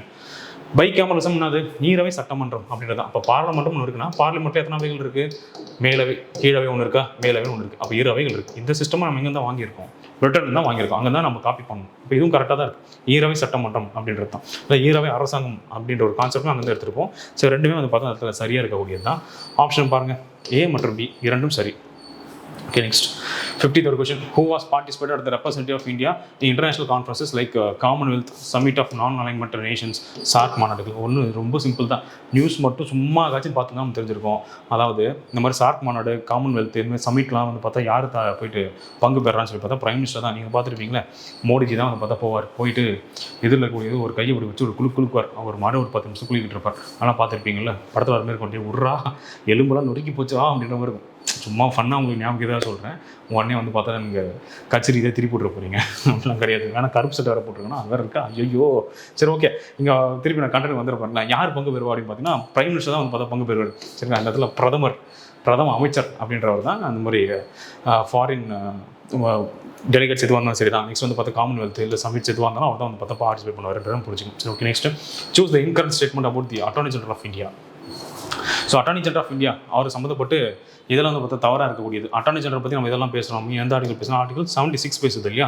So இதெல்லாம் தவறாக இருக்குன்னு சொல்லி பார்ப்போம். ஃபஸ்ட்டு ஸ்டேட்மெண்ட் பாருங்கள், உச்சநீதிமன்றத்தில் 5 ஆண்டுகள் நீதிபதியாக பணியாற்றி இருக்க வேண்டும். உச்சநீதிமன்றம் கிடையாது, சிம்பிள் லாஜிக். இது வந்து பார்த்தா உயர் நீதிமன்றம். ஸோ உச்சநீதிமன்றம் கிடையாது. 5 ஆண்டுகள் வந்து பார்த்தா நீதிபதியாக இருக்கணும், அப்படின்னா 10 ஆண்டுகள் வழக்கறிஞராக பணியாற்றணும், அட்வொகேட் அப்படின்னு சொல்லி பார்த்துருவோம். ஸோ ஃபஸ்ட்டு ஸ்டேட்மெண்ட்டே மாட்டிச்சு இல்லையா. ஆப்ஷன் ஏ இஸ் ராங், முடிஞ்சு போச்சா. நெக்ஸ்ட்டு அவரோட சேலரி வந்து பார்த்தோன்னா யார் ஃபிக்ஸ் பண்ணுவோம் பார்த்தா குடியரசுத் தலைவர் தான் ஃபிக்ஸ் பண்ணுவார். அவர் பதவி காலத்தையும் அவரும் ஃபிக்ஸ் பண்ணுவார். இது சரியாக பார்த்தா சரி தான். அதேமாதிரி இந்த கேபினட் அமைச்சரவையோட கூட்டங்களை கலந்து கொள்வார். இது கரெக்டாக தான் இருக்குது. நெக்ஸ்ட்டு தனிப்பட்ட முறையில் வழக்கறிஞராக தொழில் செய்வதற்கு தடை இல்லை, கரெக்டு தான். அவர் என்ன பண்ணலாம், தனிப்பட்ட விதத்தில் வந்து ஒரு வழக்கறிஞர் வந்து அவரோட வேலையை அவர் பார்க்கலாம். அதுக்கெலாம் வந்து தடை வந்து போட்டிருக்காங்க, பார்த்தா போடல. ஸோ ஆப்ஷன் தவறாக கூடிய ஆப்ஷன் இடத்துல ஏ, அதோட முடிச்சிருக்கணும். Okay, next 55th question. இது வந்து ஒரு கேஸஸை பற்றி சொல்கிறது. இதில் வந்து நமக்கு ரொம்ப ஃபேமஸாக இருக்க ஒரு கேஸு எஸ்ஆர் பொம்மை கேஸ் 1994 போட்டிருப்பாங்க. இந்த எஸ்ஆர் பொம்மை கேஸ் அப்படின்றது யாருன்னு சொல்லி பார்த்து, இந்த எஸ்ஆர் பொம்மை அப்படின்ற ஒரு கர்நாடகாவோட சீஃப் மினிஸ்டர். கரெக்டாக உங்களுக்கு தெரிஞ்சிருக்கும் இல்லையா. 12th போர்டு புக்லேயே வந்து பார்த்தா பொலிட்டிக்கல் சயின்ஸ் புக்கில் கொடுத்துருப்பாங்களே. என்ன பண்ணிட்டோன்னா சென்ட்ரல் கவர்மெண்ட் சும்மா இல்லாமல் ஆகுனாப்பா இந்த 356 வச்சுக்கோ, இந்த 356 வச்சுக்கோ, சும்மா வந்து பார்த்தீங்கன்னா தான் ஒரு லெவல் தாண்டி ஓடக்கூடாது ப்ரோ அப்படின்ற மாதிரி இந்த இடத்துல என்ன பண்ணியிருப்பாங்கன்னா ஆகுனா பிரசிடென்ட் உள்ள போட்டிருப்பாங்க. குடியரசுத் தலைவர் ஆட்சி வந்து ஸ்டேட் எமர்ஜென்சியை போட்டுகிட்டே இருந்திருப்பாங்க. இதுக்கு வந்து ஒரு கேஸ் போட்டுருவார். கேஸ் போட்டுட்டு அதில் ஒரு தீர்ப்பு வரும். என்ன தீர்ப்பு வரும் அப்படின்னா, எடுப்பில் நீங்கள் என்ன பண்ண வேண்டாம் அப்படின்னா சரத்து 356 நீங்கள் பயன்படுத்த வேண்டாம். வேறு ஏதாச்சும் ஒரு வழி இருக்கான்னு பாருங்கள். அந்த வேறு ஏதாச்சும் ஒரு வழி இருந்தால் அந்த வழியை வந்து நீங்கள் வச்சுக்கிட்டு அதுக்கான ஒரு எந்த பிரச்சனையோ அந்த பிரச்சனை தீர்வு காண பாருங்கள். அப்படி வேறு வழியே இல்லை அப்படின்னா மட்டும் கடைசி கட்டத்தில் என்ன பண்ணுங்க அப்படின்னா ஆர்டிகல் 356 நடைமுறைப்படுத்துங்க. அதாவது ஸ்டேட் எமர்ஜென்சி போடுங்கன்னு சொல்லி ஒரு தீர்ப்பு கொடுத்துருப்பாங்க. அதான் வந்து பார்த்தா எஸ்ஆர் பொம்மை வழக்கு. அதான் வந்து பாருங்கள் எமர்ஜென்சி கிரைசிஸ். ஸோ ஆப்ஷன் சிக்கு நேரம் என்ன வரணும்னா 4 வரணும். இங்கே எங்கே இருக்குது? இங்கே 2 இடத்துல இருக்குது. ஸோ ஓகே, மீதி பார்க்கலாமா? வேறு என்ன அப்படின்னா அந்த வத்வா கேஸ். இந்த வத்வா கேஸ் அப்படின்னா அது வந்து ஒரு எமர்ஜென்சி ப்ரொவிஷனுக்காக கொண்டு வரப்பட்ட கேஸ் தான், சரிங்களா? அது ஒரு விஷயம். நெக்ஸ்ட் இந்த கெகர் சிங் கேஸ். கெகர் சிங் கேஸ் பார்த்தீங்கன்னா பார்டனிங் பவர், மன்னிப்பு வழங்கும் அதிகாரம் இருக்கு இல்லையா, ஆர்டிகல் 72 அந்த 161 சொல்லுவாங்க, அது சம்மந்தப்பட்டு வந்தது. ஸோ ஆப்ஷன் பாருங்க 214 பாருங்க, 214 எங்கே இருக்குது? ஆப்ஷன் இடத்துல டீல் இருக்குது பாருங்க. ஆப்ஷன் டீன்றது இடத்துல வந்துருக்கு, சரியா? நெக்ஸ்ட் 56 கொஸ்டின் பார்க்கலாம். 56 question choose the not match one among the prime minister who elected from Rajya Sabha. So இங்கே ஒரு விஷயம் புரிஞ்சுக்கோங்க. இப்போ இந்த கான்ஸ்டியூஷன் பொறுத்த வரைக்கும் என்ன சொல்லியிருக்கு அப்படின்னா, பிரைம் மினிஸ்டர் ஆகிறதுக்கு உங்களுக்கு என்ன தகுதி அப்படின்னா ஃபஸ்ட்டு நீங்கள் வந்து ஒரு சிட்டிசனாக இருக்கணும், அது சொல்லியிருக்கோம். நெக்ஸ்ட் வந்து பார்த்தீங்கன்னா அது வந்து ஏஜ் குவாலிஃபிகேஷன் அப்புறம் பார்த்துக்கலாம். அதுக்கப்புறம் நீங்கள் வந்து ஒரு எம்பியாக இருக்கணும். எம்பியாக இருந்தீங்கன்னா நீங்கள் போதும், புரிஞ்சா? அதுக்கப்புறம் என்னன்னா இந்த எம்பி லோக்சபா எம்பியா ராஜ்யசபா எம்பியா ஒரு க்ரைட்டீரியாக பார்த்தா அப்படி எதுவுமே கிடையாது. நீங்கள் லோக்சபாவிலையும் எம்பியாக இருக்கலாம், ராஜ்யசபா எம்பியாக இருக்கலாம், எங்கேயா இருந்தாலும் நீங்கள் எம்பி தான், புரியுதா? ஆனால் உங்களோட பெரும்பான்மை எங்கே வச்சிருக்கணும்? லோக்சபாவில் பெரும்பான்மை வச்சிருக்கணும், புரிஞ்சில்ல? நீங்கள் மெம்பராக எங்கே வேணா இருங்க, லோக்சபா மெம்பராக இருங்க, ராஜ்யசபா மெம்பராக அதை பற்றி நான் உங்களுக்கு கேட்குறேன். ஆனால் எனக்கு பெரும்பான்மை எங்கே வச்சுருங்க? லோக்சபாவில் பெரும்பான்மை வச்சுருங்கன்றாங்க, சரிங்களா? அப்போது லோக்சபா உறுப்பினராக ஆகிறதுக்கு 25 வயசு, ராஜ்யசபா உறுப்பினர் ஆகிறதுக்கு 30 வயசு. அப்போ பிரதமர் ஆகிறதுக்கு உங்களுக்கு என்ன ஏஜ் குவாலிஃபிகேஷன் இருந்தால் போதும்? 25 வயசு இருந்தால் போதும். அந்த கான்செப்ட் ஃபஸ்ட்டு புரிஞ்சுக்கலாம். இப்படி ராஜ்யசபாவில் வந்து யாரெல்லாம் வந்து பார்த்தீங்கன்னா பிரதமராக வந்திருப்பாங்களோ அதில் பொருந்தாத யாருன்னு கேட்குறாங்க. அதாவது இதுலேருந்து இந்த 4 பேரில் யார் லோக்சபாலேருந்து வந்து பிரைம் மினிஸ்டர் கேட்குறாங்க? லோக்சபாலேருந்து வந்து யாரும் பார்த்தீங்கன்னா அதில் இருக்கக்கூடிய ஐகே குஜரால் இவர் தான் வந்து பார்த்தா லோக்சபாலேருந்து வந்திருக்கக்கூடிய போட்டி போட்டு வந்திருப்பார், எலெக்ஷன் நின்று வந்திருப்பார். மற்றவங்க வந்து பார்த்தா ராஜ்யசபாவில் இருந்து வந்திருக்கக்கூடிய ஆட்கள் தான். மன்மோகன் சிங்கும் தெரிஞ்சிருக்கும். இவர் வந்து லாஸ்ட் ஒரு டூ டைம்ஸ் கன்சிக்யூட்டிவ் வந்தார். அதாவது 2004 2014 வரைக்கும் இருந்திருப்பார். 2 முறையுமே வந்து பார்த்தா அவர் வந்து ராஜ்யசபாவோட ஒரு உறுப்பினர் தான். அவர் நேரடியாக மக்கள் தேர்தலில் நின்று ஜெயிச்சு அதுலேருந்து பிரைம் மினிஸ்டராக வந்து கேண்டிடேட் கிடையாது. ராஜ்யசபாவில் ஒரு ஒன் ஆஃப் த மெம்பராக இருந்து, ராஜ்யசபாவில் ஒரு எம்பியாக இருந்து அதன் மூலிமா வந்து ஒரு ஆட்சி செஞ்சுட்டு இருந்தார். அப்படி தான் வந்து பார்த்தா அங்கே பார்த்துருக்கணும். நெக்ஸ்ட் 57th கொஸ்டின் பாருங்க. Financial bill is implemented in parliament in a manner similar to the procedural functions of an ordinary bill. So ஒரு ஃபினான்ஷியல் பில் அப்படின்றது பாருங்க, ஒரு நிதி மசோதா அப்படின்றது எப்படி ஒரு சாதாரண மசோதாவை நடைமுறைப்படுத்துகிறோமோ அதே மாதிரி தான் வந்து பார்த்தா நடைமுறைப்படுத்துவாங்கன்னு சொல்கிறாங்க. இது கரெக்டாக பார்த்தா கரெக்டாக தான். சரத்து 117 தான் சொல்லுது, சரியா? சரத்துக்கு 117 2 இருக்குது. Subclass 1 financial bill 1, subclass 3 financial bill 2. அது 2 விதமான நிதி மசோதாக்கள் உண்டு. நிதி மசோதா 1, நிதி மசோதா 2 அப்படின்னு சொல்லி பார்க்குறோம். ஒரு நிதி மசோதா சாதாரண மசோதா எப்படி நடைமுறைப்படுத்துகிறோமோ அதே மாதிரி தான் படுத்தும். Okay, next all financial bills are not money bill அப்படின்னு ஒரு கான்டென்ட் இருக்குது. அதாவது பாருங்கள், அனைத்து நிதி மசோதாக்களும் பண மசோதாக்கள் ஆகாது அப்படின்னு இருக்காங்க. இது கரெக்டு தான். பாருங்கள், எக்ஸாம்பிள் பார்ப்போம். இதுக்கு வந்து ஒரு டயக்ராம் போடலாம். இந்த டயக்ராம் போடலாம். இது வந்து பார்த்தா மணி பில், இது வந்து பார்த்தா ஃபினான்ஷியல் பில், புரியுதா? இது ஃபினான்ஷியல் பில், இது என்னது? இது மணி பில். இப்போ இந்த மணி பில் பொறுத்த வரைக்கும் பாருங்கள், அப்படியே இந்த ஸ்டேட்மெண்ட் பாருங்கள், all financial bills are not money bill, புரியுதா? அப்போ எல்லா ஃபினான்ஷியல் பில்லும் மணி பில்லாம் கிடையாது, புரியுதா? ஆனால் எல்லா மணி பில்லும் என்ன பில் சொல்லலாம்? ஃபினான்ஷியல் பில் சொல்லிடலாம். இதுதான். இது எத்தனை பேர் புரியுதுன்னு தெரியல, ஆனால் இந்த மாதிரி தான் வந்து படிக்கும்போது நம்ம படிச்சது. நீங்கள் பாருங்கள், எல்லா மணி பில்லும் இதில் தான் இருக்குது, ஃபினான்ஷியல் பில்குள்ளே தான் இருக்குது, புரிஞ்சா? ஆனால் எல்லா ஃபினான்ஷியல் பில்லுமே மணி பில்குள்ளே இருக்குது இல்லை, புரிஞ்சல? மணி பில் ஃபினான்ஷியல் பில்குள்ளே தான் இது இருக்குது, மணி பில் இருக்குது. ஆனால் மணி பில்குள்ளே ஃபினான்ஷியல் பில் இருக்கான்னு பார்த்தா கிடையாது. ஸோ அந்த concept all financial bill are not money bill, புரிஞ்சல? ஏன்னா இதுக்குள்ளே ஃபினான்ஷியல் பில் கிடையாது அப்படின்றத ஒரு கண்டென்ட். அப்போ பணம் சார்ந்து பேசுவீங்க, ஆனால் பணம் சார்ந்து ஒரு 7 விஷயத்தை பேசுனீங்க அப்படின்னா அது மணி பில். அந்த 7 விஷயம் தவிர்த்துட்டு மற்ற ஏதாச்சும் ஒரு விஷயத்தை பேசுனீங்கன்னா அது வந்து ஃபினான்ஷியல் பில். அவ்வளோதான் கான்செப்ட், ரொம்ப சிம்பிள் தான். இப்போ நல்லா புரிஞ்சுக்கோங்க. நிதி மசோதா ஒரு விஷயம் சொல்கிறோம், பண மசோதா ஒரு விஷயம் சொல்கிறோம். ஒரு 7 கூறுகள் இருக்குது. அதாவது வரி விதிப்பது, இல்லை வந்து நம்ம அரசோட தொகுப்பு நிதி இருக்கு இல்லையா, அந்த கன்சாலிடேட் ஃபண்ட் ஆஃப் இந்தியா, அது வந்து பணம் எடுக்கிறது. ஏற்கனவே நம்ம செலவு பண்ணியிருப்போம், அதுக்கு வந்து பார்த்தா நம்ம வவுச்சர் தாக்கல் பண்ணுமா, எவ்வளோ நான் செலவு பண்ணிக்கணும் சொல்லி வவுச்சர் வந்து தாக்கல் பண்ணுமா, இந்த மாதிரி ஒரு 7 விஷயம் இருக்குது. அப்போ டேக்ஸை போகிறது, டேக்ஸை நீக்கிறது, டேக்ஸை வந்து பார்த்தா மாற்றி அமைக்கிறது, இந்த மாதிரி ஒரு 7 விஷயத்துலேருந்து ஏதாச்சும் ஒரு அம்சம் இருந்துச்சுன்னா அது சரத்து 110 கீழே வரும். அதாவது பண மசோதா பார்க்கப்படும். அது இல்லாமல், இந்த கண்டிஷன் இல்லாமல் வேறு ஏதாச்சும் ஒரு பணத்தை பற்றி நீங்கள் பேசுனீங்க அப்படின்னா அது வந்து நிதி மசோதா. சிம்பிள் லாஜிக், அதெல்லாம் முடிச்சு விட்டு போயிடலாம், பெரிய கன்ஃபியூஷனே வேண்டாம். ஸோ இந்த ஸ்டேட்மெண்ட்டை பொறுத்த வரைக்கும் 2 கரெக்டு தான். ஒன்று காரணம் வந்து சரியாக தான் எக்ஸ்பிளைன் பண்ணுது. ஸோ ஆப்ஷன் இடத்துல ஏ அப்படின்றத நம்ம பார்க்கணும். Next choose the correct statement in the following. Part 18 of the Constitution denotes the emergency powers of the President. Okay. ஓ கரெக்டு தாங்க. இப்போ பகுதி 18 தான் வந்து பார்த்தீங்கன்னா எமர்ஜென்சி ப்ரொவிஷன் பற்றி பேசுது. அதில் என்னெல்லாம் இருக்குது, ஆர்டிகல் 352 இருக்குது, இதெல்லாம் படிச்சிருப்போம். 356 இருக்குது, நெக்ஸ்ட் 360 இருக்குது. அப்போ national emergency, state emergency and financial emergency, இதை வந்து பார்ட் 18 தான் வந்து பார்த்தா பேசுது. கரெக்டு தான். தமிழ்நாட்டில் வந்து பார்த்தா பிரசிடென்ட் ரூல் அப்படின்றது இது வரைக்கும் 4 டைம் போட்டிருக்காங்களா, அப்போ கரெக்டானு பார்த்தா இது கரெக்டாக தான், 2 கரெக்டாக தான் இருக்குது. Next president rule is enforced in state only with recommendation of the governor. அதாவது ஆளுநர் பரிந்துரை செஞ்சால் மட்டும்தான் நீங்கள் பண்ண முடியுன்றது தப்பு. அப்படி கிடையாது. இப்போ அரசாங்கம், மத்திய அரசாங்கமே வந்து பார்த்தா அதுவே வந்து பார்த்தா போடும். இதுக்கு பிரசிடென்ட் ரூல் வந்துச்சுன்னா அந்த ஸ்டேட்டை டேக் ஓவர் பண்ணுறது தான் வந்து பார்த்தா கவர்னர் டேக் ஓவர் பண்ணியிருப்பார். டேக் ஓவர் பண்ணுறது என்ன அர்த்தம் அப்படின்னா, பிரசிடென்ட்டோட சார்பில் இவர் வந்து அந்த இடத்துல அட்மினிஸ்ட்ரேஷன் பார்த்துட்டு இருப்பார். ஏன்னா பிரசிடென்ட் நேரம் அங்கேயும் இங்கே வந்து உட்காந்துருக்க முடியாதுங்களா. ஸோ அதனால் பிரசிடென்ட்டோட ஏஜென்ட் தான் வந்து கவர்னர். அதில் மாற்றுக்கிறதே கிடையாது. ஆனால் கவர்னர் சொன்னால் தான் போடுவாங்களான்னு பார்த்தா அப்படி கிடையாது. புரிஞ்சுல, சொன்னால் மட்டும். அப்போ எங்கெங்கெல்லாம் ஒன்லின்ற வார்த்தை, மட்டும்ன்ற வார்த்தை வருதோ அதெல்லாம் நம்ம வச்சிருக்கக்கூடிய ட்ராப்லாம் அது புதப்படி. அப்போ கொஞ்சம் பார்த்து கால வைடா அப்படின்ற மாதிரி அர்த்தம். அப்போ எனக்கு ரோல் ஆகுது பார்த்தீங்களா, அந்த மாதிரி தான் இது. ஸோ கொஞ்சம் வந்து கவனமாக நம்ம இடத்துல பார்க்கணும். இப்போ எங்கெங்கெல்லாம் மட்டும், எங்கெங்கெல்லாம் ஒன்னின்னு வருதோ அந்த இடத்துல நம்ம ஏதோ ஒரு கேர்ஃபுல்லாக நம்ம கூர்ந்து கவனிக்கணும் அப்படின்ற மாதிரி அர்த்தம். அதை பார்த்தீங்கன்னா உங்களுக்கு சரியாக புரியும். அப்போ ஆளுநர் பரிந்துரை மட்டும்தான்றதான் கிடையாது. அவங்க வந்து பார்த்தா ஒன்று கான்ஸ்டியூஷன் மீறி செயல்பட்டாங்க, இல்லை மத்திய அரசாங்கம் சொன்னதும் மாநில அரசாங்கம் கேட்காம விட்டுருச்சு அப்படின்னா அந்த 2 சுச்சுவேஷனில் அவங்களும் என்ன செஞ்சுருவாங்க அப்படின்னா அந்த இடத்துல ஸ்டேட் எமர்ஜென்சியை போட்டுருவாங்க. அப்போ லாஸ்ட் ஸ்டேட்மெண்ட் தப்பு, மொதல் 2 கரெக்ட். அப்போ ஆப்ஷன் இடத்துல 1 and 2 மட்டும் right. So next 59th question பாருங்கள். Which of the following article denote the power and privileges of house of the parliament members of the committee அப்படின்றது. ஸோ இதுதான் ஏற்கனவே சொல்லிட்டேன். ஏற்கனவே உங்களுக்கு சொன்னல சரத்து 105 தான் என்ன சொல்லுது அப்படின்னா, ஒரு எம்பியாக இருக்கீங்க அப்படின்னா அந்த எம்பிக்கு வந்து பாருங்கள் என்ன சொல்லியிருக்காங்க, பாராளுமன்ற அவை உறுப்பினர்கள் மற்றும் குழு உறுப்பினர்கள் அதிகாரம் மற்றும் சலுகைகள் பற்றி குறிப்பிடக்கூடியது தான். அவங்களுக்கு என்னென்னலாம் வந்து பார்த்தா சலுகைகள்லாம் இருக்குன்றதை பற்றி சொல்கிறது. அதாவது அவங்க வந்து பார்லிமெண்ட்குள்ளே ஏதாச்சும் ஒரு சில விஷயங்கள் வந்து பேசினாங்க அப்படின்னா அதுக்கு அவங்க மீது வந்து ஒரு நடவடிக்கை எடுக்க மாட்டாங்க. அதாவது வந்து பார்த்தா அவங்க இருக்கக்கூடிய ஒரு சிறப்பு சலுகைகள் அதை பற்றி பேசுறது ஆர்டிகல் 105. இதே விஷயம் 194 பேசிச்சுன்னா அது வந்து ஒரு எம்எல்ஏக்கு பேசும். புரியுதா, ஒரு எம்எல்ஏக்கு பேசும். அது 105னா வந்து ஒரு எம்பிக்கு பேசுது. சிம்பிள் லாஜிக் அது. ஸோ ஈஸியஸ்ட் கொஷின் தான். இது முன்னாடி பார்க்காம இருந்தால் கூட இதுக்கப்புறம் நீங்கள் பார்த்துக்கோங்க. சூஸ் த நாட் மேட்ச்ல ஒன்று அம்மா வந்து appointment made by president. Okay, குடியரசுத் தலைவராக நியமிக்கப்படுபவர்கள் பொருந்தாதவர்களை சூஸ் பண்ண சொல்லுவாங்க. யாரும் வந்து பார்த்தா மேட்ச் ஆகலை அப்படின்றது. So chief justice of India அவர் தான் வந்து அப்பாயின்ட் பண்ணுவார். இதில் டவுட்டு வந்து பார்த்தா இருக்கான்னு பார்த்தா டவுட் கிடையாது. நெக்ஸ்ட்டு மாநிலத்தில் இருக்கக்கூடிய பல்கலைக்கழகத்தின் வேந்தர்கள் அவர் தான் அப்பாயின்ட் பண்ணுறாரு. முப்படை தலைவர்னு இருக்கார். முப்படை தலைவரே இவர் தான். குடியரசுத் தலைவர் முப்படை தலைவரே, புரிஞ்சுல்ல. ஸோ அந்த முப்படைத்துக்கும் வந்து பார்த்தா ஒரு நாள் நியமனம் செய்வாங்க இல்லையா, அதுக்கு வந்து பார்த்தீங்கன்னா பிரைம் மினிஸ்டர் அவங்க கூட இருக்கவங்க வந்து சஜஸ்ட் பண்ணி கொடுப்பாங்க. ஆனால் முப்படை தலைவராக செயல்படுத்தி இவர் தான். ஸோ ஆப்ஷன் கண்டிப்பாக 3 வரது வாய்ப்பே கிடையாது. வைஸ் பிரசிடென்ட் துணை குடியரசுத் தலைவர் வந்து பார்த்தா இவர் தான் வந்து இது பண்ணுறான்னு பார்த்தா இவர் கிடையாது. சரிங்களா, அவர் ஆக்சுவலாக வந்து அவங்க சூஸ் பண்ணுறது யாருன்னு சொல்லி பார்த்தீங்கன்னா மேற்கொண்டே தான் பார்த்துருவோம் இல்லையா, ஆர்டிகல் 66 மூலியமாக. அந்த 66 ஆக்சுவலி என்ன சொல்லுது அப்படின்னா, இந்த எலக்ட்ரல் காலேஜ் சொன்னாங்க members of Lok Sabha and Rajya Sabha இவங்க எல்லாம் சேர்ந்து தான் வந்து பார்த்தா அவங்க சூஸ் பண்ணாங்க தவிர தனிப்பட்ட இதில் வந்து அவரை வந்து ஒரு அப்பாயின்மெண்ட் பண்ணுறது கிடையாது. ஸோ அப்போ அந்த இடத்துல வைஸ் பிரசிடென்ட்டும் கண்டிப்பாக வர போகிறது கிடையாது. அப்போ வந்து யார் நாட் மேட்ச்னு கேட்குறாங்களா, நாட் மேட்ச்னு சொல்லி பார்த்தீங்கன்னா யார் வரமாட்டான், 3 மற்றும் 4 இவங்க 2 பேரும் வராது. சரிங்களா, இது 2 வந்து வர டெஃபரெண்ட்டாக கிடையாது.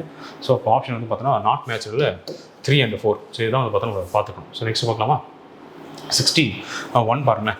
61 பொறுத்த வரைக்கும் என்னென்ன அமௌண்ட்டு என்ன வேலைகளை செஞ்சிருக்கு அப்படின்னு சொல்லி பார்க்கலாம். 31st Amendment Act, அதாவது strength of Lok Sabha can be increase from 525 to 545. இது அவங்க எதுவும் தெரிஞ்சிருக்கும். மக்களவையோட எண்ணிக்கைன்றது 525 545 மாற்றுச்சு. அப்படி மாற்றி இருந்த சட்ட திருத்தம் 31வது கரெக்டாக இருக்குது. நெக்ஸ்ட்டு குடியரசுத் தலைவர் ஆட்சி 1 வருடத்துக்கு நீட்டிப்பு. ஸோ பிரசிடென்ட் ரூல் வந்து பார்த்தா 1 வருஷம் வரைக்கும் நீங்கள் வந்து நீட்டிச்சுக்கலாம் அப்படி சொல்கிறது 42வது சட்ட திருத்தம் இந்திரா காந்தி அம்மையார் கொண்டு வந்திருப்பாங்க. இது கரெக்டு தான். டெல்லி வந்து பார்த்தா நேஷனல் கேபிட்டலாக வந்து நம்ம எப்போ அனௌன்ஸ் பண்ணோம் அப்படின்னா 69வது சட்ட திருத்தம் 63 கொடுக்கப்பட்டிருக்கு. அப்போ கண்டிப்பாக 3 தவறாக இருக்கக்கூடியது. தமிழ்நாட்டோட இடஒதுக்கீடுன்றது 9வது அட்டவணை வச்சது வந்து பார்த்தா 76வது சட்ட திருத்தம் 1994. இது கரெக்டாக தான். அப்போ தவறாக இருக்கக்கூடியது 3 மட்டும் தவறு. அப்போ 3 மட்டும் வரக்கூடாது. 3 வராத ஒரே ஒரு ஆப்ஷன் இடத்துல சி தான். சரியா, நெக்ஸ்ட் பார்க்கலாமா. நெக்ஸ்ட் 62 பாருங்கள். Which article state that prime minister should report the decision taken by single minister other than the cabinet relation to administration of the country and legislative proposal of the president request. Okay, நான் தான் சொல்கிறேன்ல, இது ஏற்கனவே சொல்லியிருப்பேன்.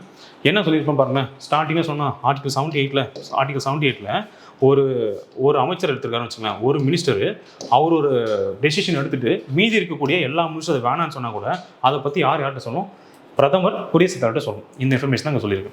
அதான் வந்து பார்த்தா article 78 சொல்லுவாங்க. அதாவது கேபினெட் அமைச்சர்களையோ இல்லை கவுன்சில் ஆஃப் மினிஸ்டர்ஸில் ஒரு மினிஸ்டர் ஒரு டியூட்டி ஒரு டெசிஷன் எடுத்திருப்பாரு. இவர் எடுத்த டெசிஷனை மற்ற யாருமே கேட்டிருக்க மாட்டாங்க. அப்படி என்ன ஒரு டெசிஷன் எடுத்தாரோ அதை பற்றி எங்கே சொல்லுங்கள், பிரதமர் குடியரசுத் தலைவர்கிட்ட சொல்லுங்கள் அப்படின்னு ஒரு பாயிண்ட். ஸோ அந்த விஷயம் தான் வந்து பார்த்தா அந்த இடத்துல கொடுக்கப்பட்டிருக்கு. அதான் வந்து பார்த்தா ஆர்டிகல் எந்த ஆர்டிகல் வரும், ஆர்டிகல் 78 சப் கிளாஸ் 1 வந்துருக்கும். சரிங்களா, இதான் வந்து இதில் பார்த்துருக்கக்கூடிய ஒரு பாயிண்ட். ஸோ நெக்ஸ்ட் இந்த நியூ பார்லிமெண்ட் பில்டிங். இந்த நியூ பார்லிமெண்ட் பில்டிங் வந்து பார்த்தா எப்போ இனாகிரேட் பண்ணாங்கன்னா 20th May 2023. ஸோ டேட் கரெக்டாக இருக்கா? டேட் கரெக்டாக இருக்குது. சரிங்களா, அதுக்கப்புறம் எப்போ இருந்து அது நடைமுறைப்படுத்தப்பட்டுச்சு, ஃபங்க்ஷன் ஆக ஆரம்பிச்சது அப்படின்னா September 19, 2023. ஸோ ரெண்டுமே வந்து பார்த்தா கரெக்டாக இருக்குது. அதோட ஆர்கிடெக்ட் யார், அதை வந்து பார்த்தா யார் இதோட கட்டிட கலைஞர் யாருன்னு சொல்லி பார்த்தீங்கன்னா அந்த பீமல் பட்டேல் அப்படின்றது தான். இதுவும் கரெக்டாக இருக்கும் பார்த்து இதுவும் கரெக்டாக இருக்குது. ஸோ போத் ஸ்டேட்மெண்ட்டாக ரைட் இருந்ததில்ல. ஸோ ஆப்ஷன் இந்த இடத்துல இருக்குது ஏ. இது ரொம்ப சிம்பிளான கொஸ்டின் தான். உங்களுக்கு 64th கொஸ்டின் பாருங்கள். இது வந்து ஒரு ஆர்டிகல் சம்மந்தப்பட்டு இருக்கக்கூடிய ஒரு பாயிண்ட் தான். Oath or affirmation of president, அதாவது குடியரசுத் தலைவருக்கு யார் பதவி பிரமாணம் செஞ்சு வைப்பா அப்படின்னு சொல்லி பார்த்தா உச்சநீதிமன்ற தலைமை நீதிபதி அப்படின்றது தான் ஆர்டிகல் இதில் சொல்லுது, 60 சொல்லுது. ஆப்ஷன் இந்த இடத்துல 4 வந்திருக்கும். கரெக்டாக. ஓகே, நெக்ஸ்ட் குடியரசுத் தலைவரின் தேர்தல் நடைமுறை. ஸோ குடியரசுத் தலைவர் தேர்தல் நடைமுறை பற்றி சொல்கிறது ஆர்டிகல் 55. அதாவது election of method of manner of president அப்படின்னு சொல்லுவாங்க. இது வந்து பார்த்தீங்கன்னா 55. அதாவது எப்படி வேணால் ஒரு தேர்தல் நடக்கும். அதாவது ஒற்றை மாற்று வாக்கு, இந்த சீக்ரெட் பேலட்டு, இந்த மாதிரி நிறைய விஷயம் இருக்கு இல்லையா, எலக்டோரல் காலேஜ், இந்த மாதிரி நிறைய விஷயங்கள் வச்சு தான் வந்து எலெக்ஷன் நடத்துது. அது சொல்கிற ஆர்டிகல் தான் வந்து பார்த்தா 55 அப்படின்றது. ஆப்ஷன் இடத்துல 1 வந்துருக்குமா. Next procedure for reelection of president. குடியரசுத் தலைவர் மீண்டும் வந்து அவரோட பதவிக்கு வந்து அவர் எலிஜிபிளானு பார்த்தீங்கன்னா எலிஜிபிள் தான். சரிங்களா, அதை பற்றி உங்களுக்கு தெரிஞ்சிருக்குன்னு நினைக்கிறேன். அப்போது அமெரிக்காவோட குடியரசுத் தலைவர் பார்த்தீங்கன்னா 2 முறை மட்டும் தான் அவரால் என்னவாக இருக்க முடியும் அப்படின்னா குடியரசுத் தலைவர் போஸ்டிங்கில் இருக்க முடியும். ஆனால் இந்தியன் பிரசிடென்ட்டை பொறுத்த வரைக்கும் ஆர்டிகல் 57 என்ன சொல்லுது அப்படின்னா, ஆர்டிகல் 57 பொறுத்த வரைக்கும் நீங்கள் எத்தனை முறை வேணால் என்னவா பண்ணலாம், குடியரசுத் தலைவர் போஸ்டிங்கு திருப்பி நிற்கலாம். ஆனால் இந்த நடைமுறை இருக்கு இல்லையா, நடைமுறைன்றதோட இந்த மரபின் அடிப்படை இருக்குல்ல, அந்த மரபின் அடிப்படையில் நமக்கு முதல் குடியரசுத் தலைவராக வந்து யாருன்னு சொல்லி பார்த்தீங்கன்னா ராஜேந்திர பிரசாத். இந்த ராஜேந்திர பிரசாத் என்ன பண்ணியிருப்பாருன்னா, நான் 2 டைம் இருந்துட்டேன், திருப்பி நானே இருக்க வேண்டாம், அடுத்த ஆளுக்கு நான் வழி விட்டுறேன்னு சொல்லிட்டு அவர் 3வது முறை இருக்கும்பொழுது அவர் வந்து ஒரு மறுப்பு தெரிவிச்சுட்டு அவரோட பதவியை வந்து விலகிட்டு போயிடுவார். ஸோ அதன் அடிப்படையில் இப்போ வரைக்கும் நம்ம என்ன பண்ணுறோம் அப்படின்னா 2 முறை மட்டும்தான் இருக்கிறாங்க, 3வது முறை இருக்க மாட்டுறாங்க. இது வந்து கான்ஸ்டிடியூஷன் சொல்லியிருக்காங்க, பார்த்தா கான்ஸ்டிடியூஷன் சொல்லலை. ஆனால் கான்ஸ்டிடியூஷன் என்ன சொல்லியிருக்கு, எத்தனை முறை வேண்டுமானாலும் என்னவாக இருக்கலாம், குடியரசுத் தலைவராக இருக்கலாம்னு சொல்லியிருக்கு. அப்படி சொல்கிற ஆர்டிகல் தான் 57. ஓகே, இதில் 2 இருக்கும். Next condition for post of president. பிரசிடென்ட்டாக இருக்கிறதுக்கு என்னென்ன கண்டிஷன்லாம் இருக்குது அப்படின்னு சொல்கிறது ஆர்டிகல் 59. சரிங்களா, உங்களுக்கு என்னென்ன கண்டிஷன்லாம் வச்சிருக்கணும், வந்து ஆஃபீஸ் ஆஃப் ப்ராஃபிட் இருக்கக்கூடாது, எம்பி இருக்கக்கூடாது, எம்எல்ஏ இருக்கக்கூடாது. அப்படிலாம் இருந்தீங்கன்னா நீங்கள் வந்து பதவி ராஜினாமா செஞ்சுட்டு இந்த இடத்துல வாங்க அப்படின்ற மாதிரி நிறைய கண்டிஷன் சொல்லியிருப்பாங்க. ஸோ ஆப்ஷன் இந்த இடத்துல என்ன வரணும்னா 3 வரணும். ஸோ 4, 1, 2, 3 எங்கே இருக்கு பாருங்கள். இதை வந்து இவ்வளோ கஷ்டப்பட வேண்டிய அவசியம் இல்லை. ஃபஸ்ட்டு பாயிண்ட் இதை மட்டும் கண்டுபிடிச்சிங்களா, இதுக்கு ஆர்டிகல் 16 கண்டுபிடிச்சிங்களா, 4 எங்கே இருக்குது, ஒரே ஒரு இடத்துல முடிச்சு விட்டு போயிட்டு ஆப்ஷன் அவ்வளோதான். ஆப்ஷன் இந்த இடத்துல பி. சரியா, நெக்ஸ்ட் பார்க்கலாமா. 65th கொஸ்டின் பார்ப்போம். அசன் ஒரு ரீசன் இருக்கு. President preside over the joint sitting of 2 houses of the parliament. ஏற்கனவே பார்த்து முடிச்சிட்டோமா, பாராளுமன்றத்தின் 2 அவையும் கூட்டு அமர்விற்கு குடியரசுத் தலைவர் தலைமை வகிப்பாருன்னு இருக்கு இல்லையா. ஆர்டிகல் 108 நம்ம என்ன பார்த்துருப்போம், ஆர்டிகல் 108 பொறுத்த வரைக்கும் ஜாயின்ட் சிட்டிங் சொல்லி பார்த்துட்டோம். ஜாயின்ட் சிட்டிக்கு யார் தலைமை தாங்குவா, ஸ்பீக்கர், அதாவது லோக்சபாவோட ஸ்பீக்கர், அது சபாநாயகர் தான் வந்து தலைமை தாங்குவார். அதை நான் பார்த்துருப்போம். ஸோ இப்போ அந்த ஃபஸ்ட்டு ஸ்டேட்மெண்ட் தப்பு. ஓகே, இப்படி மாட்டிட்டே குமார்ன்ற மாதிரி ஆயிடுச்சு. அசோசியேஷன் வந்து கிடையாது. நெக்ஸ்ட் வந்து reason, the president himself calls joint session of the both houses. இது நம்ம பார்த்துருப்போம்ல. இந்த 2 அவையிலையுமே வந்து பார்த்தா அழைப்பு கொடுக்குறது யாருன்னு பார்த்தா குடியரசுத் தலைவர், தலைமை தாங்கிறது யாருன்னு சொல்லி பார்த்தா சபாநாயகர். அப்போ அழைப்பு கொடுக்குறது யார், குடியரசுத் தலைவர் தான். இது கரெக்டாக இருக்குன்னு பார்த்தா கரெக்ட். இப்போ காரணம் கரெக்ட், இவர் தான் என்னன்னா அழைப்பு கொடுக்குறாரு அப்படின்றது கரெக்டு. இப்போது கூற்றுன்றது தவறாக இருக்கக்கூடியது. அப்போ ஆப்ஷன் பார்க்கலாமா, எங்கே இருக்குது, கூற்று மட்டும் தவறு, காரணம் சரி. ஆப்ஷன் இந்த டி. ஓகே, நெக்ஸ்ட் 66 பார்க்கலாம். 66 பாருங்க. when the vote on the bill is tied in the house, who will cast the vote under the article 100? அப்போ சரத்து 110 கிடையாது, 100 தான்ல. இப்போ பாருங்க, ஆர்டிகல் 100 படி என்ன சொல்லியிருக்காங்கன்னா, சமமான வாக்கு வந்துருச்சு அப்படின்னா அந்த சமமான வாக்கு வரும்பொழுது அந்த மசோதா மீது யார் கடைசியில் வந்து யார் ஓட்டு போடுவா அப்படின்றது. அப்போ ஆர்டிகல் 100 2 பேருக்கு இந்த பவர் கொடுத்துருக்கு. ஒன்று என்ன அப்படின்னா லோக்சபாவோட ஸ்பீக்கர் சபாநாயகருக்கும், இன்னொன்று ராஜ்யசபாவோட சேர்மன், அதாவது துணை குடியரசுத் தலைவர். இவங்க 2 பேருக்கு ஒரு அதிகாரம் கொடுத்துருக்கு. என்ன அதிகாரம் கொடுத்துருக்கு அப்படின்னா, சமமான வாக்கு போட்டாங்க அப்படின்னா கடைசியில் அந்த முடிவு வாக்குன்னு சொல்லுவாங்க, அதான் கேஸ்டிங் ஓட் அப்படின்னு சொல்லுவாங்க. அந்த முடிவு வாக்கு போடக்கூடிய அதிகாரம் இந்த 2 பேருக்கு இருக்குது. பாருங்க, அப்போ 2 பேர் எங்கே இருக்காங்க, லோக்சபா ஸ்பீக்கர், வைஸ் பிரசிடென்ட், இவங்க 2 பேருக்கு மட்டும் அந்த அதிகாரம் உண்டு. இப்போ இந்த லோக்சபாவில் ஒரு 400 பேர் வந்திருக்காங்க அப்படின்னா அந்த 400 பேரில் 200 பேர் அந்த தீர்மானத்துக்கு ஃபேவராக போட்டிருக்காங்க, 200 பேர் இந்த தீர்மானத்துக்கு ஆப்போஸ் பண்ணி போட்டிருக்காங்கன்னா அப்போ அந்த முடிவு கடைசி இவர் போடுவார். இப்போ எந்த பக்கம் போடுறாரோ, இப்போ இந்த சைடு போட்டாங்கன்னா அந்த முடிவுன்றது நிராகரிக்கப்பட்டுச்சுன்னு அர்த்தம், இந்த பக்கம் போட்டாங்கன்னா அது வந்து ஏற்றுக்கொள்ளப்பட்டுச்சுன்னு அர்த்தம். சிமிலர்லி இதுதான், இங்கே ஒரு 100 பேர் வேணுன்றாங்க, இங்கே ஒரு 100 பேர் வேணான்றாங்க அப்படின்னா கடைசி முடிவு வாக்க வைஸ் பிரசிடென்ட் போடுவார், அதாவது சேர்மன் ஆஃப் ராஜ்யசபா போடுவார். அப்போ ஆப்ஷன் பொறுத்த வரைக்கும் 2 and 4 அழகாக ஈஸியாக தூக்கி விட்டு போயிடலாம். அவ்வளோதான் 100 சிம்பிளாக முடிச்சிடலாம். அது 67th கொஸ்டின் பாருங்க. Which of the following article lay down the detailed procedure for passing resolution impeachment against the president. அதாவது குடியரசுத் தலைவரை பதவி நீக்கும் தீர்மானம்ன்றது எந்த சரத்தின் அடிப்படையில் வருது அப்படின்றதான் நம்ம ஏற்கனவே பார்த்து தான் முடிச்சிருப்போம். எந்த சரத்து அப்படின்னு பார்த்தா சரத்து 61 கரெக்டாக. சரத்து 61 தான் நான் ஏற்கனவே சொல்லிட்டேன். எந்த அவையில் நீங்கள் பாஸ் பண்ண போகிறீங்களோ அதெல்லாம் 4 ஒரு பங்கு உறுப்பினர் என்ன பண்ணணும், ஃபஸ்ட்டு அதை கையெழுத்து போட்டுருக்கணும். ஓகேவா, கையெழுத்து போட்டு 14 நாள் முன்னாடி என்ன பண்ணிருக்கணும், குடியரசுத் தலைவருக்கு நோட்டீஸ் கொடுத்துருக்கணும். அதுக்கப்புறம் எந்த அவையில் இன்ட்ரோடியூஸ் பண்ணுறீங்களோ அந்த அவையில் 2/3 மெஜாரிட்டி. அதுக்கப்புறம் இன்னொரு அவையில் என்ன பண்ணுறோம், 2/3 மெஜாரிட்டி. இதில் முதல் அவையில் நீங்கள் பாஸ் பண்ணி முடிச்சதுக்கப்புறமா இரண்டாவது அவை இருக்கு இல்லையா, இரண்டாவது அவையில் தான் அவர் பேசுறதுக்கு நீங்கள் வந்து அனுமதி கொடுக்கணும்.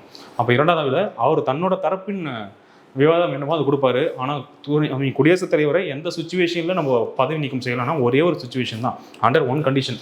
அரசியலமைப்பை மீறி அவர் செயல்பட்டார் அப்படின்னு ஒரு விஷயத்துக்கு மட்டும்தான், அதாவது கான்ஸ்டிடியூஷன் மீறிட்டாரு அப்படின்னு ஒரு பெர்ஸ்பெக்டிவ்ல மட்டும்தான் அவர் நீங்கள் என்ன பண்ணலாம், பதவி நீக்க தீர்மானத்தை கொண்டு வரலாம். வேறு எந்த கண்டிஷனையும் கொண்டு வர முடியாது. சிம்பிள் கான்செப்ட், அவ்வளோதான். ஓகே, நெக்ஸ்ட் பார்க்கலாமா. 68 பாருங்க. சூஸ் த இன்கரெக்ட் பேர் about the articles related to the union government. இதில் வந்து இதெல்லாம் தவறாக இருக்குன்னு சொல்லி பார்ப்போம்.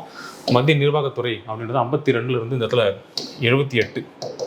ஓகே, நெக்ஸ்ட்டு நாடாளுமன்றம் அப்படின்றது 79 ஆரம்பிச்சு 122. அப்போ இதுவும் தவறாக இருக்கக்கூடியது தான். நெக்ஸ்ட்டு ஒன்றிய நீதித்துறை 124 to 47 இது கரெக்டு. அதே மாதிரி இந்திய அரசின் தலைமை வழக்கறிஞர் ஆக்சுவலாக தலைமை வழக்கறிஞருக்கு ஒரே ஒரு சரத்து 76 மட்டும்தான் இல்லையா. அப்போ இந்த ஆர்டிகல் என்னன்னு பார்க்கலாம். 148 to 151 அப்படின்றது CAG, comptroller and auditor general of India. அப்போ இதுவும் தப்பு. அப்போ மொத்தம் 3 தப்பாக இருக்குது, 1 மட்டும் தான் இந்த இடத்துல சரியாக இருக்குது. அப்போ ஆப்ஷன் என்ன வந்துருக்கும், இந்த இடத்துல சின்றது தான் இதில் சரியாக இருக்கக்கூடியது. Okay, next according to Article 362, the President is empowered to declare a state emergency and establish the present rule in the state. Okay, இந்த பாயிண்ட் பாருங்க. சரத்து 362 அடிப்படையில் மாநில நெருக்கடி நிலையை அறிவித்து அந்த மாநிலத்தின் குடியரசுத் தலைவர் ஆட்சியை ஏற்படுத்தும் குடியரசுத் தலைவருக்கு அதிகாரம் வழங்கப்பட்டுள்ளது அப்படின்றது தான். So okay, this method okay, இதே தான் ஃபாலோ பண்ணுறேன்னு பார்ப்போம். மாநில அரசாங்கம் மத்திய அரசாங்கம் உத்தரவை நடைமுறைப்படுத்தும் பொழுது இம்முறை பின்பற்ற கிடையாது. அதாவது என்னென்னா சிம்பிள் லாஜிக் என்னென்னா, சென்ட்ரல் கவர்மெண்ட் இருக்கா, சென்ட்ரல் கவர்மெண்ட் ஒரு சில விஷயம் சொல்லியிருக்கோம். சென்ட்ரல் கவர்மெண்ட் சொன்ன விஷயத்தை ஸ்டேட் கவர்மெண்ட் கேட்கல அப்படின்னா, சென்ட்ரல் கவர்மெண்ட் சொன்னதை ஸ்டேட் கவர்மெண்ட் கேட்கல அப்படின்னா ஆர்டிகல் 365 யூஸ் பண்ணி நம்ம என்ன பண்ணுறோம் அப்படின்னா பிரசிடென்ட் ரூலில் போட்டுடலாம். ஆனால் இந்த பாயிண்ட்டில் 362 கொடுத்துருக்காங்க. அதுக்கப்புறம் என்ன வந்துருக்கோம், 365 கொடுத்துருந்தாங்கன்னா இது ரெண்டுமே சரியாக இருந்திருக்கும். அதனால் கூட்டுற இந்த இடத்துல என்ன ஆயிடுச்சு, ஆர்டிகல் தப்பாக இருந்ததுனால தவறாயிடுச்சு. காரணம் இன்னும் இந்த இடத்துல சரியாக தான் இருக்குது. அப்போ ஆப்ஷன் பாருங்கள், கூற்று மட்டும் தவறு, ஆனால் காரணம் சரி. ஆப்ஷன் இடத்துல B. Okay, next 70th question பார்ப்போம். Speaker of Lok Sabha. ஸோ இதுக்கெல்லாம் வந்து பார்த்தா ஆர்டிகல் வந்து நம்ம மேட்ச் பண்ணோம். அவரை பற்றி சொல்லக்கூடிய ஆர்டிகல் வந்து பார்த்தா 93. ஆப்ஷன் இடத்துல 2 வந்துருக்கணும். ஜாயின் சிட்டிங் இதை பற்றி நமக்கு தெரிஞ்சிருக்கும். ஜாயின் சிட்டி தான் இவ்வளோ டைம் பார்த்தோம்லையே, போட்டு தேய்ச்சாச்சு. இங்கே 4 வந்துருக்கணும். ஸோ ஆப்ஷன் இடத்துல 4 இருக்கா. ஸோ நெக்ஸ்ட்டு பார்லிமெண்டரி செக்ரட்டரியேட் பற்றி சொல்கிறது ஆர்டிகல் 98. இது அப்படியே டேரக்டாக மேட்ச் இருக்கா. இது 3. Next parliamentary session extension or dissolution. அதாவது பாராளுமன்றத்தோட அந்த அவையை வந்து பார்த்தா நீட்டிக்கலாமா இல்லை வந்து பார்த்தா ஒத்தி வைக்கலாமா அப்படின்னு ஒரு விஷயம் இருக்குது. அதை பற்றி பார்க்குறது வந்து பார்த்தா ஆர்டிகல் 85. ஸோ ஆப்ஷன் இடத்துல 1 2 2 4 3 1. ஆப்ஷன் இடத்துல பி அப்படின்றது வந்துருக்கணும். சரியா. நெக்ஸ்ட் 71st கொஸ்டின் பாருங்க. Which of the following Lok Sabha has is terms extended by 2 more years. அப்போ எந்த லோக்சபா வந்து பார்த்தீங்கன்னா 2 ஆண்டுகள் எக்ஸ்ட்ரா வந்து பார்த்தீங்கன்னா அதோட டென்யூர் போச்சு. ஜென்ரலாக வந்து பார்த்தா 5 வருஷம் சொல்லுவோம் இல்லையா. இந்த 5 இயர்ஸ்ன்றது எக்ஸ்ட்ரா இன்னும் ஒரு 2 இயர்ஸ் வந்து பார்த்தா எப்போ நீட்டிச்சாங்க அப்படின்னு சொல்லி பார்த்தா 5th லோக்சபா தான்.